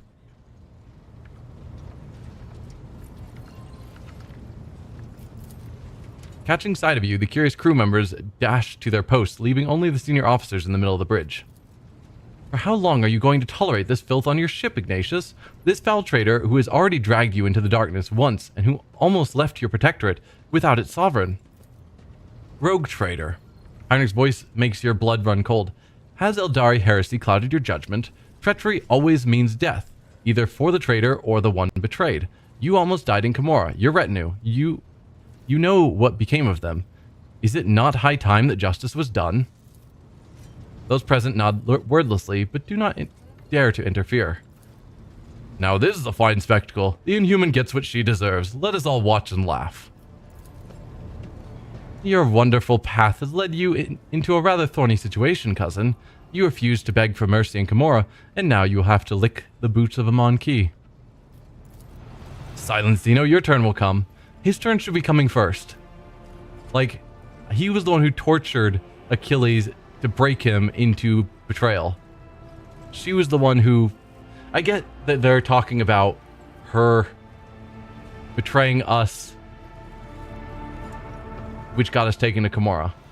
But it's like, again, Marjai was the one who set that all in motion. The fact they're so focused on her, and maybe it's because she's been in our retinue all this time, so they're more familiar with her. So they're like, oh yeah, of course the Drukhari was guilty of setting a trap. Everyone expects that of them. The fact that he's on the ship now, we'll deal with. But she's been with us for ages. Should have been... Like, if she was a honest member of our crew that we could trust, which they're never going to agree to, then there shouldn't have been a point where she did betray us. So since she did, I get where they're coming from. Ilia does not react to the curses being slung at her. With an impenetrable expression, she watches the crowd before her, then turns her gaze to you. Anyone else want to share their thoughts? I think we may have forgotten who gives the orders on this ship. How dare you burst on the bridge and make demands of me? Ilia is here to stay as part of my retinue. Get used to it. It's a fair statement I might end up using. Ilia will now apologize to everyone who was harmed by her deed, and that will be enough. They will hate that. That all she has to do is apologize. It will receive corporal punishment, as many lashes as her body can endure without expiring. Give your earlet to Heinrichs. Do me a favor, Heinrichs. Would you be so kind, Sister Agenta, Executor, Cabela, Executor, or Executor myself? Anyone else want to share their thoughts? You know, Lord Captain, I will support any order you give, but to keep the xenos in the retinue, especially after everything. Everyone casts a tense look at the lower bridge. After everything that has transpired because of her, it would not be wise. The enemies of humanity have no place among humans. You know this. Cassia's hands shake a little as she clenches her fists. But death is far too merciful a sentence. What I endured was far more terrible. I assumed Cassia would be more likely to be on our side because she can see the state of her heart. And yeah, you went through terrible things, sure. But you can tell, like Cassia could state that she doesn't see any desire to manipulate us or turn on us or anything. The heinous behavior patterns of the xeno entity and of specimens similar to her statistically leads to unfavorable and unpredictable outcomes. Earlet blankly surveys the crowd.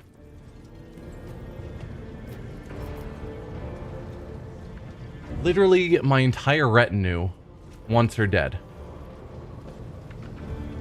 I guess there's a few people missing. Jai isn't here. Dari isn't here.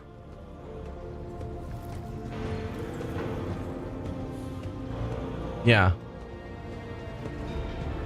It's mainly just the dogmatic and Abelard, who always feels dogmatic to me, and it's weird that he's iconoclast.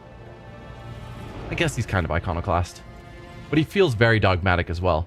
And then Marjai is here just to watch the fun.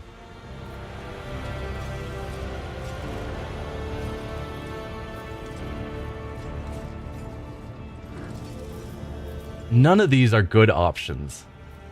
I guess a lot of them are good options, but none of them are going to appease everyone. Like, I could just go, I'm in charge, I make the rules. Which is kind of what 1 and 2 are.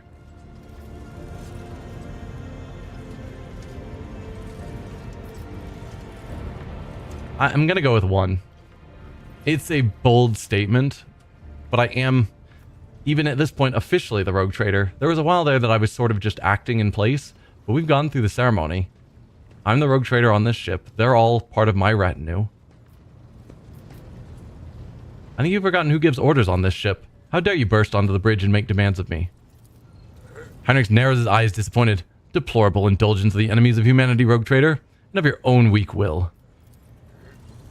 The one who points out a mistake shall be rewarded for the truth, but if you do not wish to see the truth, remain among the blind.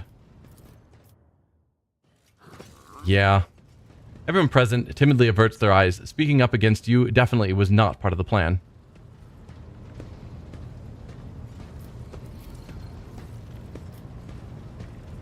Yeah, maybe I shouldn't have gone with that option. Possibly I should have just gone with the she's part of my retinue or she'll apologize.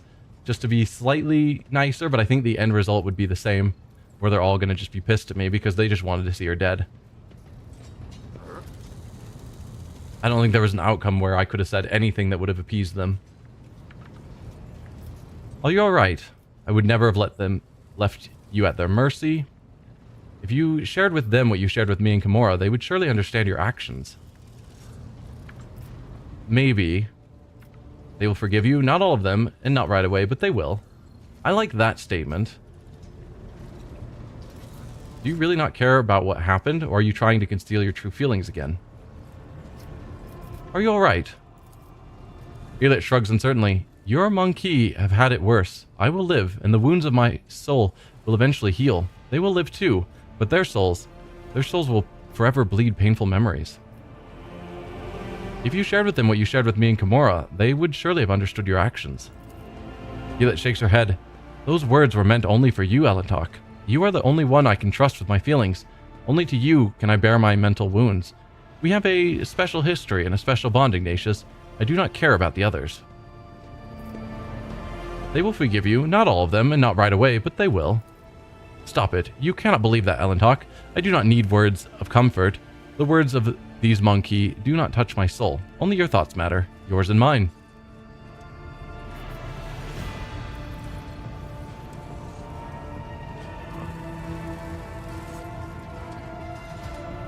I don't know what we're referring to in this. Do you really not care about what happened? Are we asking about us being captured? Or...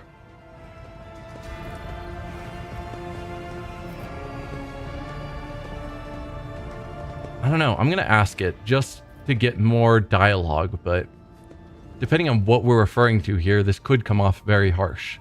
Because she has already stated that she does have strong feelings about everything and how it all took place.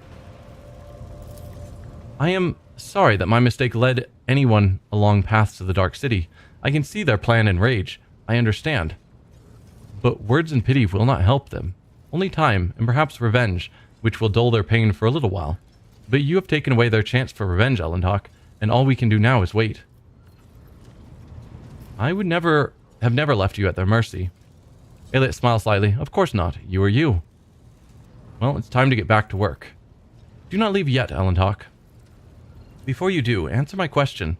I know we have talked a great deal, and you have even accepted what I did, but I also know that the mind and the emotions are not always in accordance. Now that the raging waves of danger have died down, and Komorra has been left far behind, what are your thoughts of me? To be honest, I don't know. I only know that everyone makes mistakes and everyone hides the parts of their personalities they are not proud of. That is true of both humans and Eldari. A fair statement. You have already become part of my world. You may have done something disagreeable in my eyes, but that does not make you a stranger. The past stay in the past. I only know that everyone makes mistakes and everyone hides the parts of their personalities they are not proud of. That is true of both humans and Eldari. I wish I could argue otherwise. A short laugh escapes Irliet's lips. But I made a mistake, and I concealed my feelings and emotions from you. Perhaps you have done the same, but as long as we walk the same road, we have a chance to become better than we were before. Irliet nods and gestures elegantly before leaving. Until we meet again, Elendok, may the darkness scatter into a myriad of new stars before you. Oh, I finally have freedom to move around on my own. Let's do a quick pass talking to some people. As you approach, Vidge just pulls away from the fine-tuning another Vox and bows her head. Lord Captain, the ship's informed me of our imminent meeting. Have the Vox spirits brought anything interesting lately? Perhaps you'd be interested in a Vox transmission. We've asked this so many times and there's never been anything. She finally has something interesting that would catch our attention. Perhaps you would be interested in a Vox transmission I intercepted not long ago, Lord Captain. The thoroughly encrypted message contained the coordinates of a landing site on a certain planet marked as rare cargo. I've not been able to uncover anything else, but I believe the encryption was intended for those who are involved in unsanctioned trade activities. A multitude of scout ships tirelessly explore the Expanse in search of new resource deposits, but unfortunately not all of them represent the interests of the Von Valencius dynasty.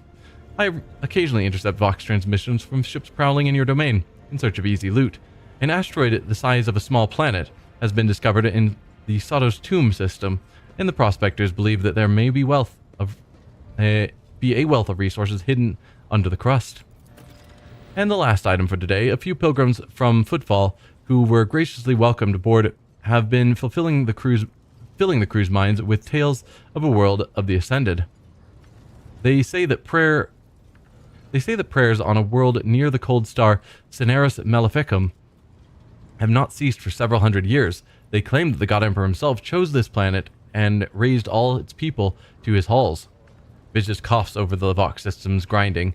We have suppressed these rumors to ensure the crew are not distracted from their vital tasks, but perhaps you might decide to visit the planet, given its unusual reputation. That'll be all for now. I live to serve, Lord Captain. Let's actually talk to Danrock, our high factotum. He said he had things to talk about. The high factotum Janus Danrock greets you with a cool smile and the merest hint of a bow. Pleasure to see you, Lord Captain. How may I be of assistance? I wish to hear about the Protectorate, to keep apprised of things. We discovered a world that is home to a long-abandoned colony founded centuries ago by one of your predecessors. The ship was sent there carrying several thousand colonists who were to restore the derelict settlement. After the ship entered its system of destination, Contact was lost with it, and its fate remains unknown. Perhaps you might like to investigate the disappearance of that vessel personally. In addition to that, your lordship, pirates have presented a serious problem to your domain. For centuries, a group of bandits headed by a ship called the Enclave Contempt, or the Elusive Contempt, have been raiding cargo vessels on their way from the Protectorate's most plentiful extractia. Their ability to deftly escape pursuit by patrols has allowed them to operate with complete impunity. The pirates' flagship has been spotted in a nearby system. Your system, Lord Captain, is sufficiently powerful to finally chase down your ship, Lord Captain, is sufficiently powerful to finally chase down those brazen scoundrels and bring them to justice. The Ashpathic Choir has received a series of alarming messages concerning the Namar 4 system, where a dangerous space anomaly has supposedly manifested itself. Its nature is unknown, but the fabric of space within the system is reported to be curved and unstable. It is said that any ship entering the region disappears without a trace. I believe we ought to be prudent and steer clear of that system. Oh, we're definitely investigating it. The factotum hesitates, as if unsure that what he has to say is worthy of your attention. There is something else, Lord Captain. The ship's astropaths have caught echoes of alarming messages. Unidentified ships abandoned by their crews have been spotted in several systems of the Expanse.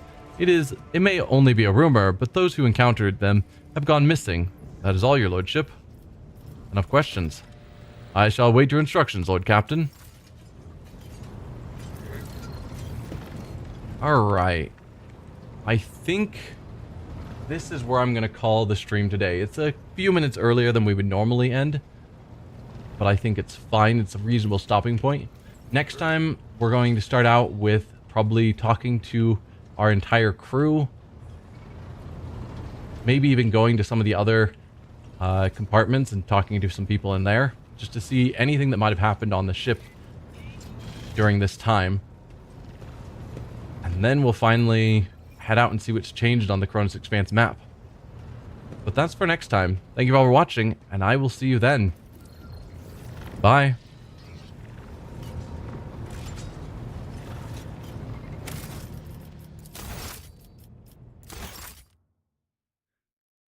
See you, pomegranate.